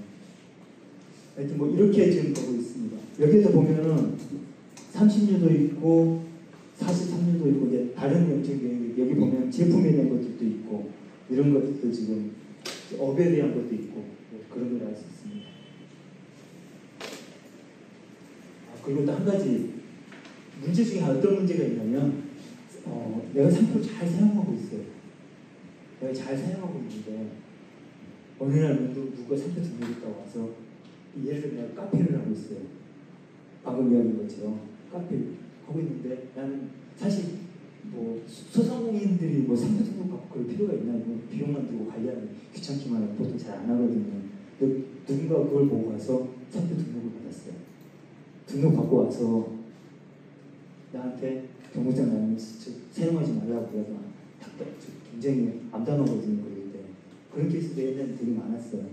그래서 그 대신에 어떤 게 있냐면 여기에 보면 상표권 효력에 미치지 않는 영역으로서 자기의 상호를 상거래 관행에 따라 사용하는 상표는 문제가 안 돼요. 침해가 안 성립하지 않아요. 그래서 그러니까 내가 사용하고 있는 게 상호다, 내 상호였다. 근데 상호가 아니라 아까 이야기한 것처럼 상호가 별도로 따로 있고 별도 브랜드를 만들고 사용하고 있는 게 해당이 안 돼요. 근데 내 상호를 이렇게 사용하고 있는 케이스. 근데 간판 같은 경우 거의 상호인 경우들이 많잖아요. 간판은 그런 케이스들은 방법이 거기에서 침해가 안 될 수 있는 문제들이 경우들이 많이 있거든요. 꼭 반드시 그렇다는 얘기가 거기에 아닐 수 있는 부분들이 생기기 때문에 침해가 성립하지 않은 경우가 있을 수 있어서 그런 케이스들 방법이 있을 수 있다. 그 정도 이해하시고 전문가하고 상담하시면 그게 될 것 같아요. 여기에는 뭐 부정경쟁의 목적으로 사용하지 않아야 된다. 뭐 여러 가지 뭐 있긴 있거든요. 이런 부분들은 구체적으로 살펴봐야 될 그런 부분들이 있습니다. 상거래 관행에 따라 사용해야 될 이런 각각에 대해서 판례들이 굉장히 논란이 많아요. 이게 정말 어떤 상거래 관행에 사용이 되는 건지 아닌지 어떤 때 부정경쟁이 갑자기 있는 게 있는지 아닌지 그래서 구체적인 사안까지 따져봐야 되는 그런 부분이 있습니다. 그 다음에 저작권도 경우에 따라서는 비즈니스에 대한 저작권이 굉장히 유용한 경우도 많아요. 예를 들어서 여기에 나와 있는 학술, 문화, 예술을 보면서 사상감, 창작이고 외부 표현들 이런 요건을 갖추고 있는데 이런 복잡하게 생각하지 마시고 내가 어떤 창작물을 만들었다. 근데 이제 창작물을 만들었으면 저작물 여러 가지 창작물을 만들면 귀걸이를 만들 수도 있고 아니면 내가 그림 사파 같은 거 그런 걸 쓸 수도 있고 비즈니스에 필요한 다양한 것들이 있을 수 있거든요. 그랬을 때 예를 들면 경우에 특허법적으로 디자인으로 보호받아야 되는 케이스도 많이 있거든요. 근데 그 시리즈로 많이 만들어 팔잖아요. 그 액세서리 같은 거. 그런 거 일일이 다 돈도 많이 들고 시간도 많이 들고 일일이 다 하기 어려울 수 있어요. 그랬을 때 이게 예술적인 어떤 그런 부분이 있는 그런 케이스들 같은 경우 저작물로 보호받을 수 있어서 그런 케이스에는 보호를 받는 수 있는 케이스가 생깁니다. 그래서 이제 대신 이런 것들도 원래 저작권의 특징이 상표나 특허권, 상표권, 디자인권은 특허청에 신청을 해가지고 심사를 거쳐서 등록을 받아야 효력을 발생해요. 저작권 특징은 그렇게 되는 게 아니라 창작과 동시에 권리가 발생해요. 그리고 권리도 4, 70년이니까 상황에 따라서 다른지 모르겠는데 아주 길게 가져갈 수 있는 그런 부분이 있어서 상표권 같은 건 10년밖에 안 되거든요. 물론 이제 상표권 같은 건 10년이고 10년 지나서 갱신해서 계속 가져갈 수 있는 부분이 있기는 한데 그런 효과가 있어서 저작권도 아주 유용하게 사용할 수 있어요. 그런데 경우에 따라서는 이제 저작권이 이런 것들은 소송을 통해서 이제 권리를 실현하는 것들이거든요. 그럴 때 이제 소송이라고 하는 것은 결국 증거 싸움인데 그런 측면에서 저작권 등록을 말하는 저작권 등록하는 게 있거든요. 어디 인터넷에 쳐보면 저작권 등록 치면 저작권 등록 사이트가 나오거든요. 그건 누구나 쉽게 개별적으로 혼자 할 수 있는 그 양식이 있어서 할 수 있는 거여서 등록을 받다면 혹시 나중에 소송이나 뭐 그런 게 생겼을 때 유용을 활용할 수 있는 그런 부분이 있습니다. 그래서 저작권이 내 아이템에 따라서 더 유용할 수도 있다. 그거 하나 이해해 주시면 됩니다. 그 다음에 이제 특허에 대해서 지금 잠깐 정도는 바람만 조금 하겠습니다.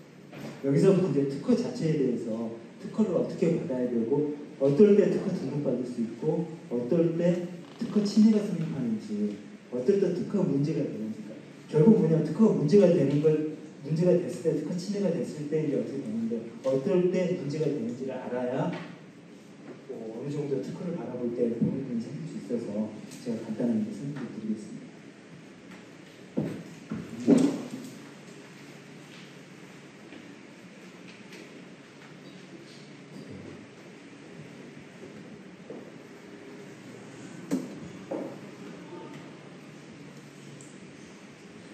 제가 아까 특허도 하나의 권리라고 했잖아요. 재산권이에요, 특허도.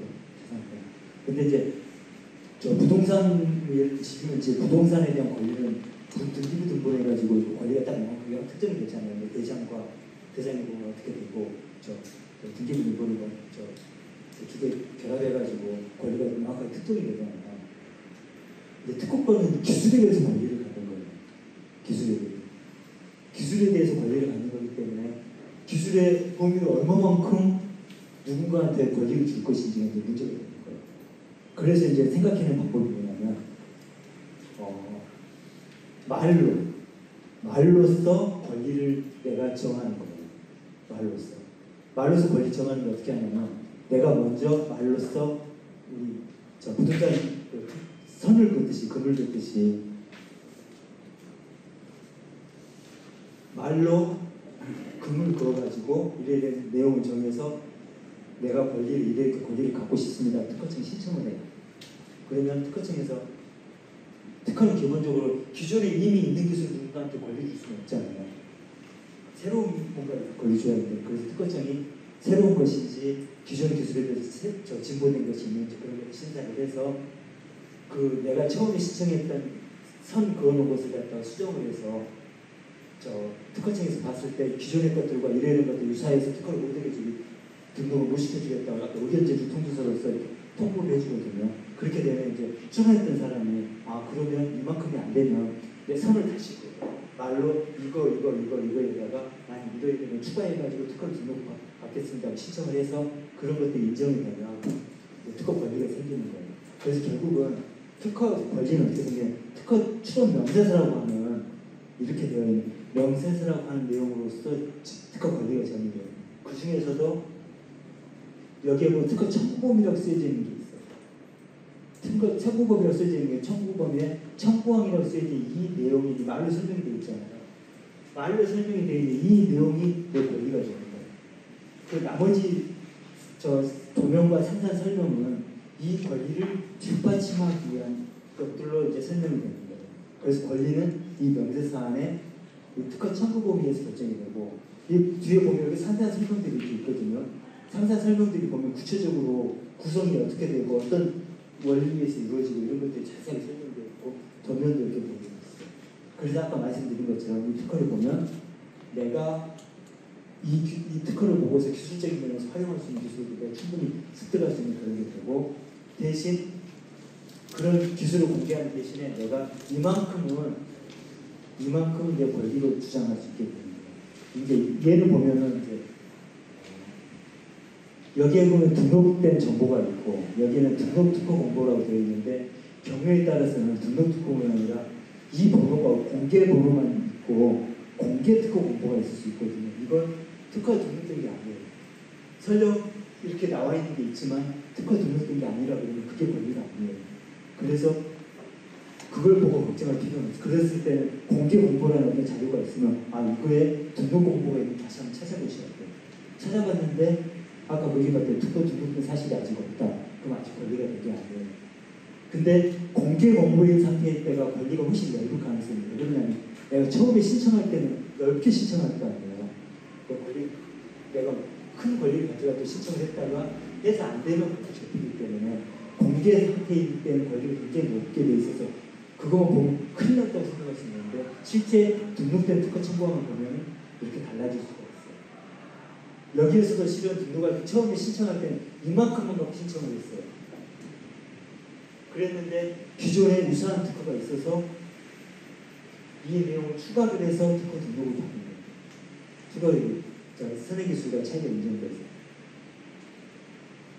이 다이슨 선풍기가 우리는 다이슨이 발명한 걸 완전 새로운 걸 줄 알았는데 이 이야기는 다이슨 선풍기 이전에 새로운 게 있었다는, 뭔가 비슷한 게 있었다는 거잖아요. 이게 지금 2008년인가? 뒤에 나올 텐데 2008년인가 출원한 거였는데 1982년도에 거의 유사하잖아요. 이미 있었던 기술이에요. 특히 기술들 같은 거 보면 사실 이 지구사, 그러니까 이렇게 눈에 보이는 장비들은 새로운 장비들이 사실 거의 없어요.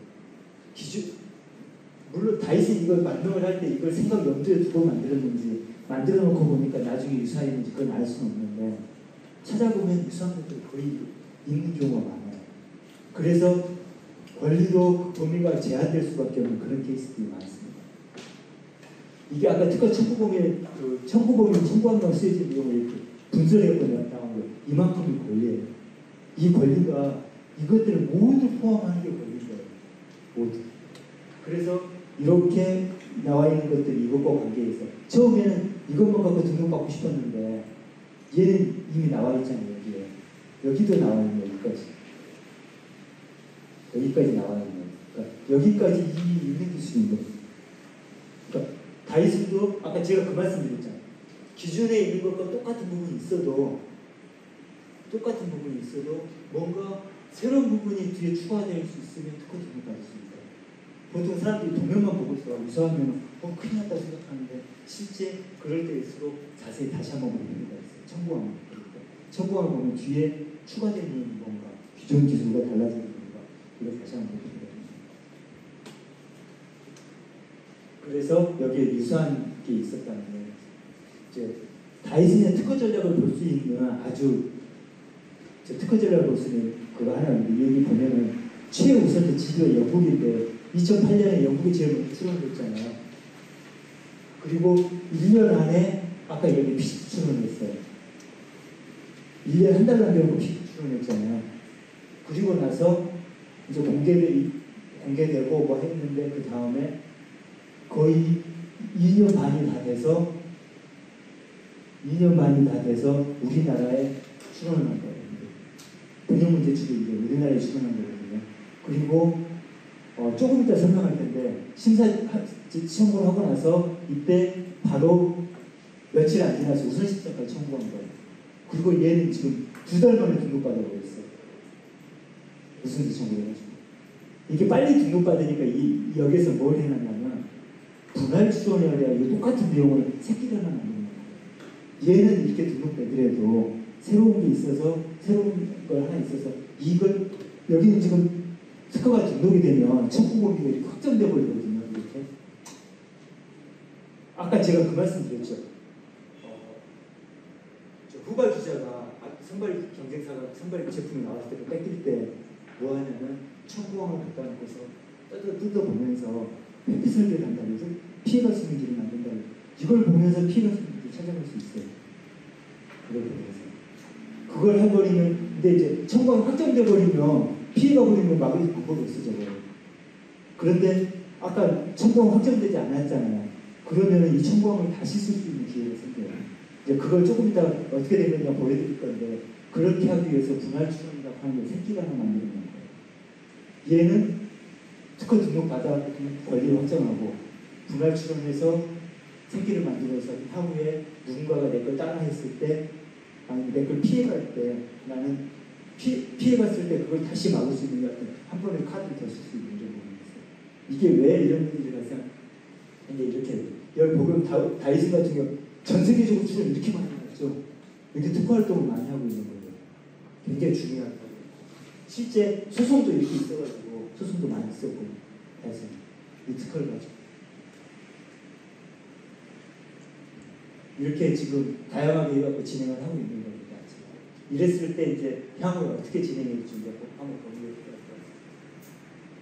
이랬을 때 특허가 침해될지 성립할지 이제 보는 건데, 특허 등록되는 것은 이 심사를 어떻게 하냐면, 특허 출원한 날 기준으로서 아까 청구항이 쓰여져 있는 거 있잖아요. 청구항이 쓰여져 있는 여기 이렇게 봤을 때 여기서 A 이거 청구항 구성 요소를 다 이렇게 1, 2, 3, 4 이렇게 나눠요. 처음에 여기까지 출원했다 봤을 때 3, 4, 3 A, B, C, D가 됐잖아요. 이 D를 가지고서 어떻게 하냐면 출원한 날 기준으로 A, B, C, D를 기준으로 그 앞에 있는 선행문헌들을 다 찾아요. 선생님들은 진짜 아까 뭐 도시바 같은 거 뭐 그런 것들 찾는단 말이에요. 찾은 다음에 이것들의 조합에서 이게 나올 수 있는 일을 이제 판단하는 거예요. 뭐 러프하게 보는 거긴 한데 문제는 뭐냐면 선행문헌에 여기까지만 있는 A, B, C, D가 선행문헌에 일에 있었는데 다른 문헌에 구성요소가 A, B, E가 있다. 그러면 두 개 조합에서 특허 등록이 안 되는 거예요. 어려운 게 뭐냐면 진보성을 볼 때 이렇게 보는 게 어려운 게 뭐냐면 내가 뭔가를 갖다 특허 추론하면 하나하고만 비교하는 게 아니라 그 추론하는 기준에 나온 여러 가지 것들 선행문을 모두 갖다 놓고 보는 거예요. 경우에 따라서는 뭐 5개까지 갖다 놓고 보는 그런 케이스도 시사의 경우에 있었거든요. 이것처럼 여러 개의 조합에 의해서 나올 수 있으면 그것도 특허가 등록이 안 돼요.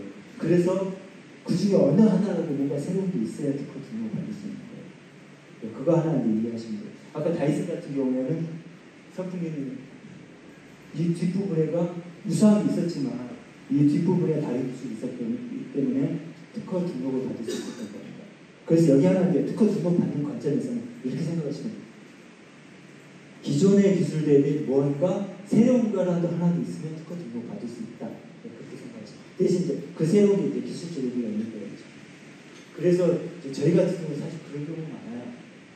아까 이야기했던 특허 갖고 소송하려고 하는 게 아니라 활용할 수 있는 특허가 필요해서 2줄, 3줄 가져고 특허 등록 받고 싶어요 하면 저희랑 같이 특허를 만드는 그런 경우도 사실 많이 있어요.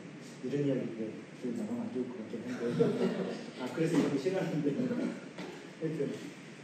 하여튼 그런 경우도 있고 그러다 보면 이제 근데 이제 그게 권리적으로 봤을 때는 쓸 때는 쓰레기 특허일 수도 있어요.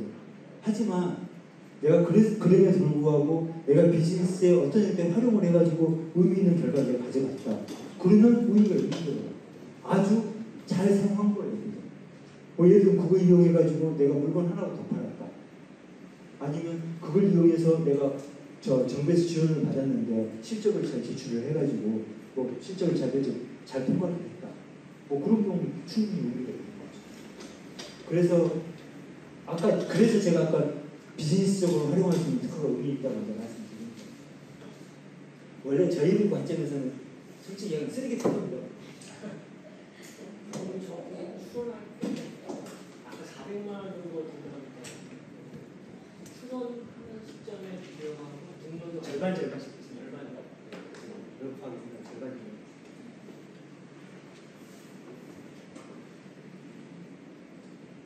그 다음에 이제 어떨 때 특허 침해가 성립하는지 이제 그걸 볼 필요가 있어요. 이제 어떨 때 특허 침해할지 이제 침해 성립할 걸 이렇게 많은 걸 따지고 와야 돼요. 이렇게 하니까 되게 좀 어려워 보이네요. 기본적으로 특허 침해가 성립하는 요건은 어떻게 되어 있냐면 대법원 판례에서 정립된 건데 등록된 특허의 특허 청구 범위의 청구항의 기재에 모든 구성 요소를 있는 그대로 사용했을 때 침해예요. 제가 아까 회피 설계한다고 그랬잖아요. 이걸 거꾸로 뒤집으면 회피 설계하는 거예요. 내가 특허 명세서 내용이 있는 내용을 가져다 쓰는데 청구항이 기재되어 있지 않아요. 그 내용. 그럼 문제가 안 돼요. 그리고 내가 그 명세서에 자세한 내용도 굉장히 많이 있는데 그 내용을 다 청구항에 다 쓸 수가 없어요. 사실. 그래서 경우에 따라서 내가 활용할 수 있는 기술들이 상당히 많이 있을 수 있어요. 그리고 등록된 특허의 청구항이 있어야 돼요. 아까 제가 그랬잖아요. 공개 특허 공고에 쓰여있는 내용이 있다. 그건 문제가 안 돼요. 그리고 모든 구성 요소를 써야 되기 때문에 여기 지금 보면은 구성 요소가 많이 있잖아요. 그 중에 어느 하나라도 사용하지 않으면 특허침해가 아닌 거예요. 그래서 여기 있는 거 그대로 다 써야 침해가 되는 거예요. 그래서 실제 보면은 기술을 많이 아시는 분, 그거 특허 침해될 때 뭐가 있어? 그렇게 말씀하시는 분들이 사실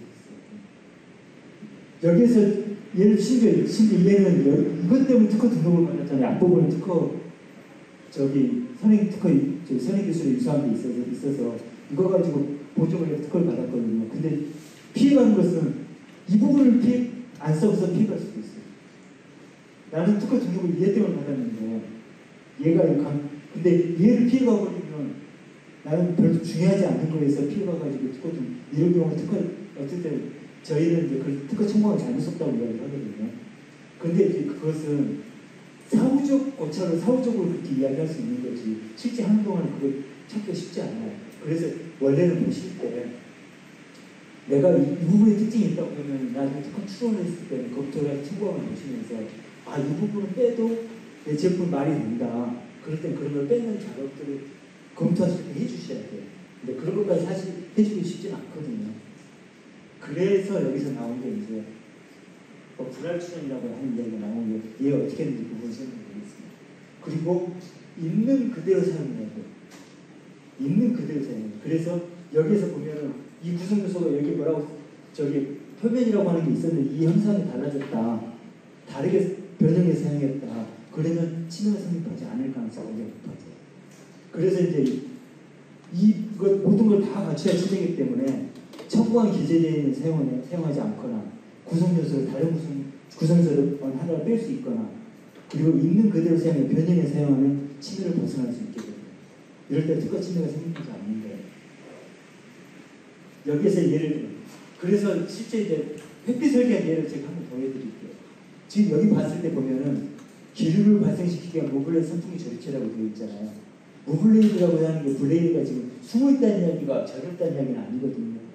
여기에가 이제 블레이드가 있다는 이야기예요. 날개가. 그리고 공기 유동을 발생시키는 수단이 여기에 들어있어요. 베이스에. 아까 지금 보여준 그림은 임펠러가 이 안에 들어있었잖아요. 공기 유동을 발생시키는 이 안에 들어있어요. 그리고 여기서 나온 공기가 내부 통로를 통해서 이렇게 통로를 통해 여기까지 오고 여기가 이제 노즐이거든요. 노즐을 통해서 공기가 나오고 여기에 나오는 부분이 이제 방출시키는 게 마우스 부분이고 그리고 여기가 이제 계부부가 되고 계부부 형상이 이렇게 되고 이렇게 이런 것들이 다 포함되어 있어요. 근데 지금 특허를 여기서 받았는데 이것 때문에 차별성 인정을 받았는데 이 제품은 지금 공기를 유동을 발생시키는 수단이 여기에 있어요. 베이스 위에 있는 게 아니라 이 날개에 있잖아요. 이렇게 필요합니다. 이게 햇빛 설계하는 방법 중에 하나예요. 여기 이제 단순화시켜서 이렇게 실제 제품마다 보면 이렇게 할 수 있는 것들이 대부분 많아요. 제가 이제 그 부분이 이제 전문 분야이기도 하거든요. 햇빛 설계해가지고 제품 역설계에서 피해가고 뺏기는 거 어떻게 하면 잘 뺏기는 거 그게 전문 분야인데 저한테 가져오면 이런 작업들을 하는 거예요. 여기에서는 이제 간단하게 보이지만 실질적으로 하다 보면 그게 안 통하는 경우는 많이 못 봤어요. 하다 보면 피해갈 때들이 다 있어요.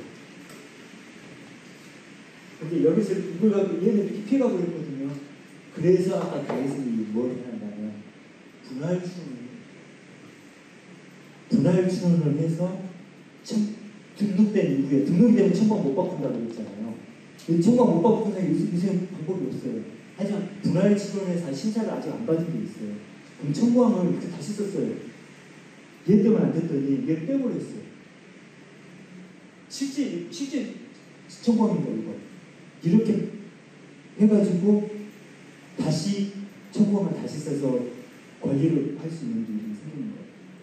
이게 실제 다이슨이 썼던 전략이었어요. 실제로 삼성이나 LG나 우리나라에서까지 이렇게까지 타이트하게 안 하는데 실제는 미국 같은 경우는 소송이 일어나요. 지금도 미국 같은 경우는 우리나라는 소송에서 돈 손가락 받을 수 있는 손해배상이 크지 않기 때문에 그렇게 활발하게 좀 덜 그런 시장이 크지 않고 미국엔 지금도 그것만 억울한 회사들도 많이 있어요. 저희는 MP라고 부르는데 그런 것들이 MP라고 이야기하는 이게 왜 중요한지 조금 더 설명드릴 건데 소송이 생기면 이제 예를 들면 지금 보면 자동차 회사들도 소송을 잘 안 일어나요. 자동차 회사들도 왜 잘 안 일어나면 한 회사가 소송을 하잖아. 그 다른 회사 다른 거 갖고 서로 소송을 일어나잖아요. 이제 저희들 그 전문용 특허 분산이라고. 그럴 때는 서로 공격할 거리가 있으면 그걸 서로 공격하니까 별 의미가 없었잖아요. 그래서 자동차 회사들끼리 암묵적으로 소송을 잘 안 일으키거든요. 그런데 문제는 뭐냐면 소송만을 전부로 하는 회사들이 있어요. 그런 회사들은 이런 짓을 해요. 이런 짓을. 예를 들어 이제 같은 자동차 회사끼리 소송이 일어나잖아요. 같은 자동차에 소송이 일어나면 미국 같은 경우 어떻게 하냐면 그때 셈신도 시작을 해요. 어떻게 하냐면 소송을 받잖아요. 그러면 상대방 제품을 쫙 입수를 해요. 그 다음에 우리 특허들 그 관련된 제품과 관련된 특허들 다시 다 모아요.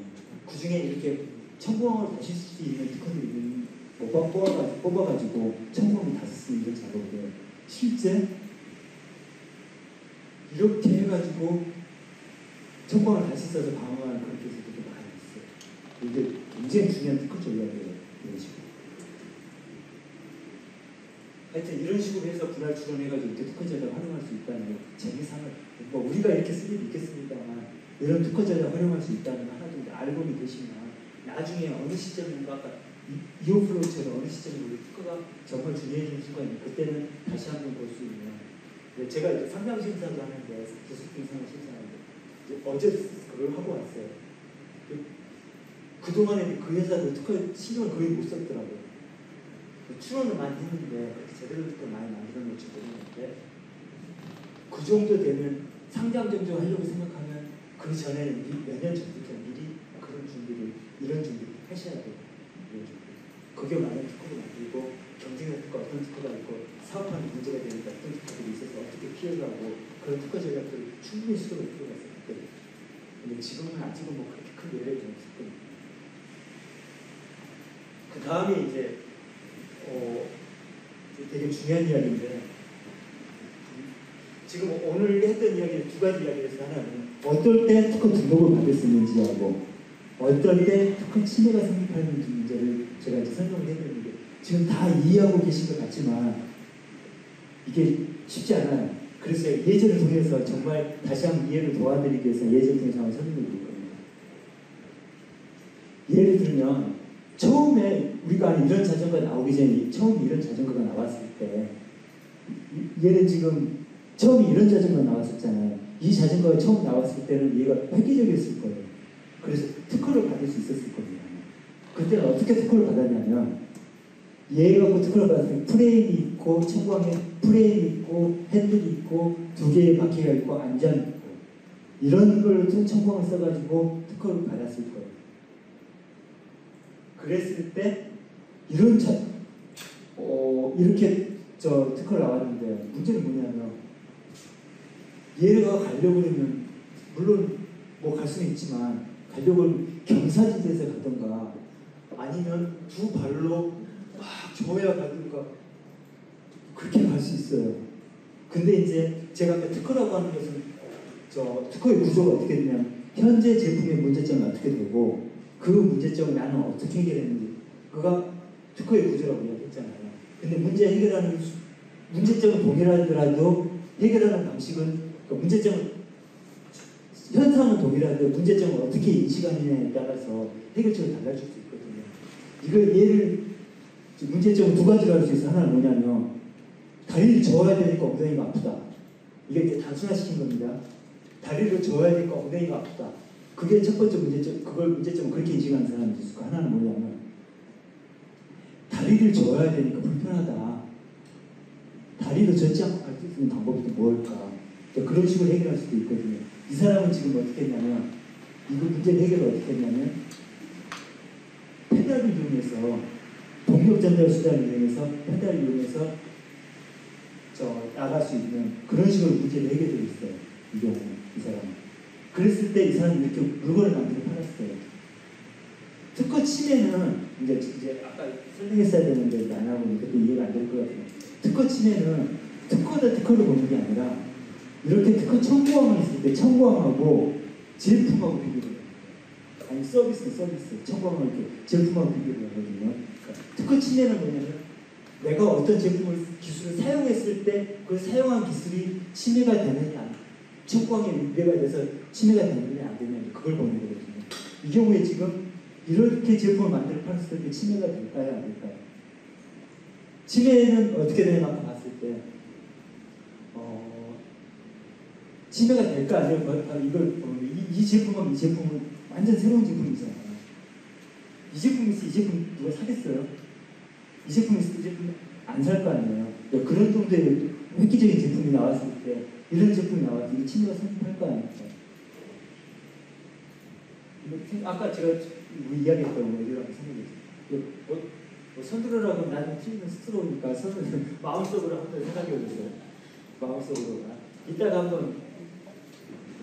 근데 이제 침해 성립하는지 아닌지는 아까 제가 침해 요건 설명에 3가지 요건 설명했잖아요. 청구항이 등록된 특허에 청구항이 이제된 모든 구성을 있는 그대로 써야 침해인 거예요.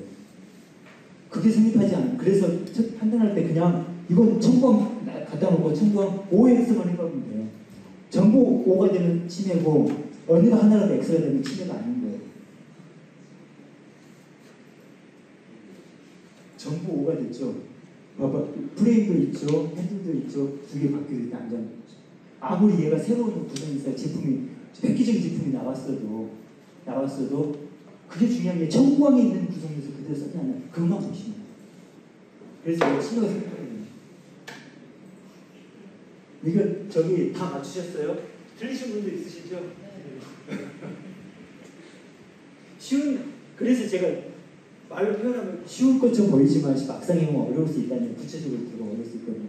그리고 이 판단은 이제 보통 저희들이 판단하는데 이 판단 누가 제일 잘하고 이런 원리가 기본 원리만 이해하잖아요. 기술을 가장 잘 이해하는 사람 잘 판단할 수 있는 거예요. 왜 그러냐면 지금 이렇게 단순화시켜서 이렇게 보지만 실은 이게 정말 이거하고 같은지 아닌지 같은지 틀린지를 비교해야 되기 때문에 기술적인 내용, 복잡한 내용 들어가면 구체적인 기술을 이용을 알아야 이게 같다 틀리다 이렇게 판단할 수 있는 거예요. 그 다음 얘가 아까 말씀드렸죠. 완전 새로운 것들을 만들어냈다고 했잖아요. 이랬을 때 얘가 특허 등록 받을 수 있을 것 같습니까? 특허 받을 수 있는 거 특허 받을 수 있는 문제는 지금 얘가 침해가 성립하죠. 지금 얘가 지금 이 특허에 침해가 됐죠. 그런 상황이 있을 때 얘가 특허 이렇게 해서 특허 새로운 게 있어서 특허 등록을 받고 싶고 특허 등록을 받을 수 있을 것 같습니까? 제가 아까 얘기했죠. 특허 등록 받을 때 있는가 요건은 침해가 좀 그렇지만 침해가 성립됨에도 불구하고 새로운 구성 요소가 있냐 없냐만 갖고 판단하는 거예요. 새로운 구성 요소가 지금 선행 기술에 없는 새로운 구성 요소가 있죠. 특허 등록 받을 수 있는 거예요. 근데 문제는 침해가 되는 거예요. 침해가 되면 어떻게 되죠? 사용 못하는 거예요. 특허 등록을 시켜주고 사용 못하면 어쩌라는 거지. 이게 굉장히 중요한 이야기입니다. 근데 이제 이 이야기가 뭐냐면 아까 이오플로우 제품에서도 마찬가지예요. 아까 거기에 새로운 펌프를 만들었다고 이야기했잖아요. 새로운 펌프를 만들었어요. 그리고 아까 무슨 얘기였더라? 그 선행 먼저 나와있던 제품에 특허가 한두 개가 아니었을 거예요. 있었을 거예요. 펌프 특허도 있었겠지만 펌프 특허가 있어서 새로운 특허에서 펌프 특허는 피해갔을 거예요.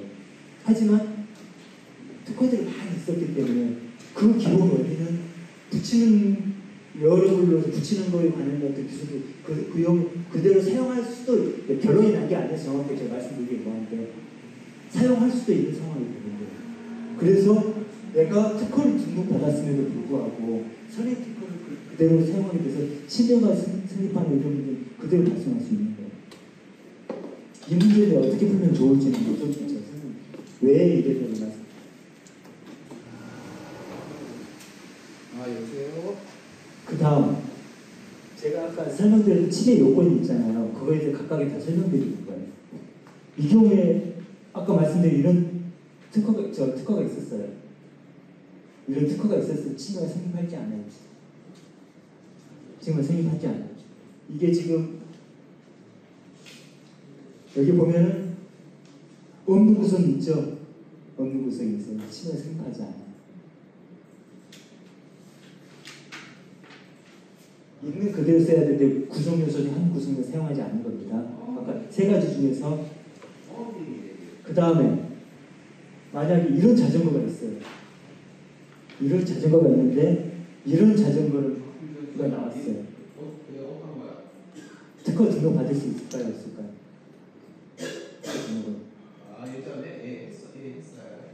특허 등록을 받을 수 있을까요? 이걸 좀 단순화시킨 겁니다. 얘만 보는 거예요. 얘 청구한 거 놓고서 얘가 특허 청구 얘가 청구했을 거 아니에요. 청구한 거 새로운 게 있나 보다 보는 거예요.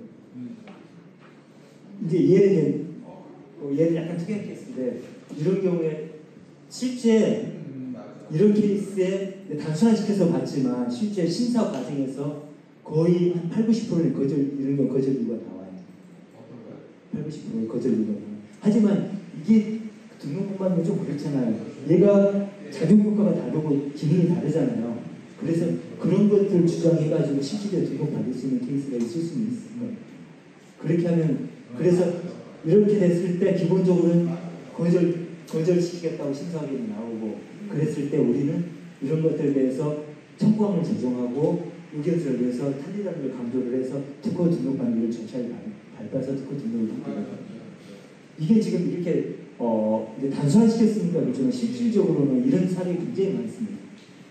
근데 생략반응이라고 하는 거 이런 케이스에 등록이 안 된 케이스들이 많고 근데 이제 이런 것처럼 화학 발명이랄지 물질이랄지 이럴 때는 등록받을 수 있는 경우가 많아져요. 이게 이제 기본적인 구성만 보여주는 경우는 등록받기가 어려워집니다. 제품마저는 달라야 되는 케이스가 있습니다. 그 다음에 제가 아까 두 가지 케이스가 있다고 이야기했죠. 이야기가 있는데 뭐냐면 문제를 해결할 두 가지 하나는 뭐냐면 문제점을 동력 전달 비리가 필요해서 그랬다고 이야기한 문제점을 발견을 아까 그렇게 얘기를 했고 하나는 엉덩이가 아픈 걸 문제점이라고 이야기하는 사람이 있었다고 했죠. 그 경우는 안장에다가 특수 안장을 넣어서 엉덩이 온열 기능을 넣거나 마사지 기능을 넣거나 엉덩이를 부드럽게 해주고 그런 식으로 문제를 해결했어요. 그런 특허를 받았다고 생각해봐요. 그럼 안장이 특수 안장이 해가지고 특허 등록을 받은 거예요. 그랬을 때 이런 자전거를 만들어 팔면 침해가 성립할까 안 할까요?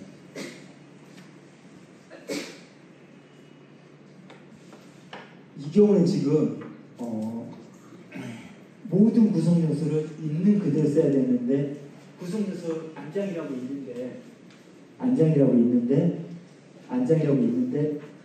안장을 다르게 썼잖아요. 특수 안장을 했는데 일반 안장을 썼기 때문에 있는 그대로 사용하지 않는 거예요. 그래서 침해가 성립하지 않는 거예요. 역으로 이런 케이스에 이런 게 있었을 때 이렇게 특허 출원을 했으면 특허 등록을 받을 수 있을까? 지금 이렇게 모든 구성요소 있는 그대로 다 있잖아요. 하지만 구성 요소가 달라졌잖아요. 이런 경우도 구성 요소는 있지만 다르게 사용하고 그 자체가 의미가 있으면 특허 등록을 받을 수 있고 이해됐죠? 그래서 특허를 만들 때도 이런 것도 고려, 이런 점도 고려해서 저는 앞에 특허 만든다고 얘기했잖아요. 철제 프레임, 나무 프레임 그렇죠. 그것도 특허 등록. 그거 위해서 얘는 지금 예를 들어서 그로에 대한 작용 효과가 있어야 되는데 얘는 철제 프레임 너무 무겁더라. 나무 프레임이 더 훨씬 가벼워졌더라. 그런 걸 주장하죠. 이건 이제 단순화시켜서 보여드리는 거예요. 단순화시켜서 실제 구체에서 하는 건 방금 이야기 그거 해당해서 다른 효과를 얻을 수 있으면 다른 구성도 의미가 있게 되잖아요. 그러면 특허 소재가 바뀌어도 침해 피해가 친다는 그건 그 경우는 뭐냐면 청구항해가 소재를 한정했습니다. 청구항해가 그 소재로 한정을 했잖아요. 그러면은 청구항해 그 내용을 내가 부분을 사용 안 해, 다르게 사용하게 되는 거잖아요. 다른 소재에서. 아무튼 피해가 되고 이제 그 부분 이제 구체적인 사항을 좀 달라질 것 같습니다. 그러면 내 그거를 이게 됐죠.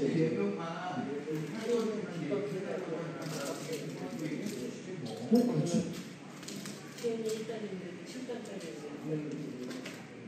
특허 등록 관점에서는 그로에 대한 효과가 커졌잖아요. 효과가 생겼죠. 특허 나중에 혹시 이제 이걸 말씀드리는 거는 나중에 내가 비즈니스 하다 보면 기술개발 하다 보면 특허 등록 받을 필요가 있는 케이스도 생기거든요. 그랬을 때 내가 이거 특허 출원해도 될까 말까 그런 고민할 수도 있을 거거든요. 그럴 때 이 정도 특허 받을 수 있겠나? 이런 새로운 점이 있어. 이거 가지고 변호사님 상담하고 특허 받아야지. 그렇게 지금 된다는 그래서 제가 이거 말씀드린 거예요. 그 다음 중요한 게 이제 숙제가 하나 남았어요. 아까 저기 침해가 된다더니 특허를 등록을 시키셨잖아요. 그럼 어쩌라는 거지? 어쩌라는 거지? 그런 문제가 생기는데 아까 그 중에서 하나의 시사점이 뭐냐면 내가 특허 등록을 받아도 앞에 있는 특허의 특허들 다른 특허를 침해할 수 있는 그런 케이스는 충분히 생길 수 있다. 그래서 조심해야 된다. 그래서 그런 것도 대비해야 된다는 그런 점이 나오고 그래서 아까 리오플로 케이스에서도 내가 특허를 등록받고 새로운 구성을 만들었지만 다른 부분에 특허 침해가 충분히 생길 수 있는 요소가 있었을 것이다. 그 다음 이거 뭐냐면 지금 이런 자전거가 나왔어요. 만약에 이 자전거 아까도 말씀드린 이 자전거 살까요? 안 살까요? 안 사겠죠. 근데 이 사람도 아까 특허 등록 받았잖아요. 이 특허 등록 받아서 이 제품 만들어 팔면 특허 침해가 될 거예요. 근데 이 사람도 뭐냐면 그 이야기 보면 이 사람은 이 특허의 권리가 더 넓은 거거든요. 저희는 표현은 권리에 속한다고 표현을 해요. 권리가 더 넓고 이렇게 권리가 더 속한다 그렇게 표현을 해요. 하지만 자기 권리 범위에 속하는 특허지만 이 사람도 나중에 비즈니스를 하고 싶으면 동력 전달 페달이랑 이런 걸 이용해서 이렇게 이용해서 제품을 만들어 팔아야 될 거예요. 근데 만약에 이 사람이 이런 제품을 만들어 팔면 특허 침해가 성립할까요? 안 할까요? 자기 권리 범위에 속하는 거예요. 자기 권리 범위에 속하는 거라 하더라도 이거 침해가 성립하는 거예요. 그래서 이 사람도 이 자리를 못 만들어 팔아요. 결국 둘 다 서로 못 만들어 팔아요. 이 자리도 만들어 팔 수는 없잖아요. 그래도. 그래서 나온 게 뭐냐면 크로스 라이센싱이라는 말 이럴 때 나와요. 혹시 내가 들어보셨을 것 같은데 서로 간에 협상을 해요. 협상을 해서 우리 둘 다 만들어 팔자. 대신 경우에 따라서는 기술의 중요도에 따라서 얘가 돈을 일부 주고 해야 될 케이스도 있을 수 있고 이제 협상에 따라 달라질 텐데 하여튼 협상을 통해서 서로 크로스 라이센싱을 통해서 둘 다 만들어 팔 수 있어요. 근데 아까 제가 말씀드릴 때 어떤 얘기를 했냐면 NP라고 해서 물건을 안 만들어 파는 회사가 특허 소송을 더 쉽게 한다고 말씀드려요. 이 이유 때문에 나는 물건을 안 만들어 파니까 역으로 소송 당할 일이 없어요. 그래서 그런 회사 굉장히 무서운 거예요. 그래서 심지어 특허 괴물이라는 표현까지 그래서 나오게 됩니다. 하여튼 이렇게 되는 거예요. 그래서 이제 그랬어요. 근데 둘 다 만들어 팔아버리면 이거 특허가 의미 없으시네요. 꼭 그렇지만은 않습니다. 왜 아니냐면 자전거를 만들어 파는 회사에 두 개 이상은 있는 게 아니에요. 하나, 둘, 셋, 넷, 다섯 해서 한 5개까지 있을 수 있잖아요. 그랬을 때 우리 둘만 만들어 팔 수 있게 되잖아요. 둘만. 나머지 경쟁자들 배제하고 둘만 경쟁자에 관해서 경쟁 우위를 가질 수 있는 그런 것들이 생길 수 있는 거예요. 이럴 때 의미가 있어요. 지금. 그리고 역으로 또 한 가지 여기서 드릴 수 있는 말씀. 얘가 이렇게 특허 소송을 하잖아요. 특허 소송을 했을 때 선발 경쟁자가 후발주자가 뺏겼잖아요. 내 딸은 피해간다고 하는데 도저히 더 이상 피할 수 없는 경우가 생길 수가 있어요. 그랬을 때 방법이 뭐가 있을까 없을까? 그럴 때 현재 제품을 분석을 해가지고 현재 제품의 문제점을 분석한 다음에 현재 제품이 향후로 발전해갈 수밖에 없는 그 길목에 관한 특허를 내가 가지고 있을 수 있으면 그 특허를 가지고 있으면 서로 이렇게 시장에 지지할 수 있는 어떤 방법이 될 수 있는 거예요. 그래서 소송을 대비하는 가장 효과적인 방법은 원래 특허 뒤에 간단히 있긴 한데 특허 소송을 받으면 그 취할 수 있는 방법이 뭐냐면 그거 침해가 성립하지 않는다는 주장을 하거나 회피 설계를 하거나 무효를 시키거나 그런 방법을 통해서 방어적으로 대응을 하거든요. 근데 그거보다 더 확실한 방법은 나도 소송할 수 있는 특허를 가질 수 있습니다. 가장 효과적이고 가장 근본적인 해결책이 되는 거예요. 방어적인 방법은 끌고 끌려갈 수밖에 없거든요. 불확실한 상태로. 가장 좋은 방법. 그래서 이런 이유들 때문에 같은 체급이 비슷한 회사들 때 소송이 잘 안 일어나요. 이런 식으로 중에 할 수 있습니다. 그리고 이렇게 됐을 때 다시 한번 이 질문에 대해서 다시 한번 내가 한번 생각해 보는데, 내가 어떤 제품에 대한 특허를 가지고 있으면 그 제품은 특허 문제 없이 생산 판매할 수 있을까요? 어떨까요? 꼭 반드시 그런 건 아니죠. 이유가 뭐냐면, 특허권은 우리가 보통 이야기하는 독점권이라고 표현을 많이 하는데 실질적으로는 정확한 표현은 아닌 건, 전혀 틀린 말은 아니지만 정확한 표현은 아니에요. 독점권이 아니라 배타권. 무슨 뜻이냐면, 내가 독점적으로 실시할 수 있는 권리가 아니라, 내가 특허를 갖고 있다 그 특허를 그대로 쓸 수 있는 권리가 아니라, 아까 자전거 두 케이스에 다 같듯이 내 권리로 속하는 거지만 사용할 수 없는 게 생기잖아요. 오히려 내가 독점적으로 사용할 수 있는 권리가 아니라 상대방이 사용하는 것을 못하게 하는 권리인 거예요. 그래서 배타권이라는 표현을 쓰고 있는 거예요. 이 표현은 굉장히 이게 굉장히 중요한 개념인데 사실 좀 어려운 개념이에요. 아까 이야기했듯이 침해가 성립하느냐 아니면 그것도 분명히 처음 설명 들었을 때 분명히 그럴 것 같은데 막상 따져보니까 잘 안 되잖아요. 그것처럼. 이렇게. 그래서 대응할 수 있는 가장 좋은 방법은 공격할 수 있는 특허를 만듭니다. 이런 방어를 하는 게 아니라 이 정도. 뒤에 또 다른 내용도 있는데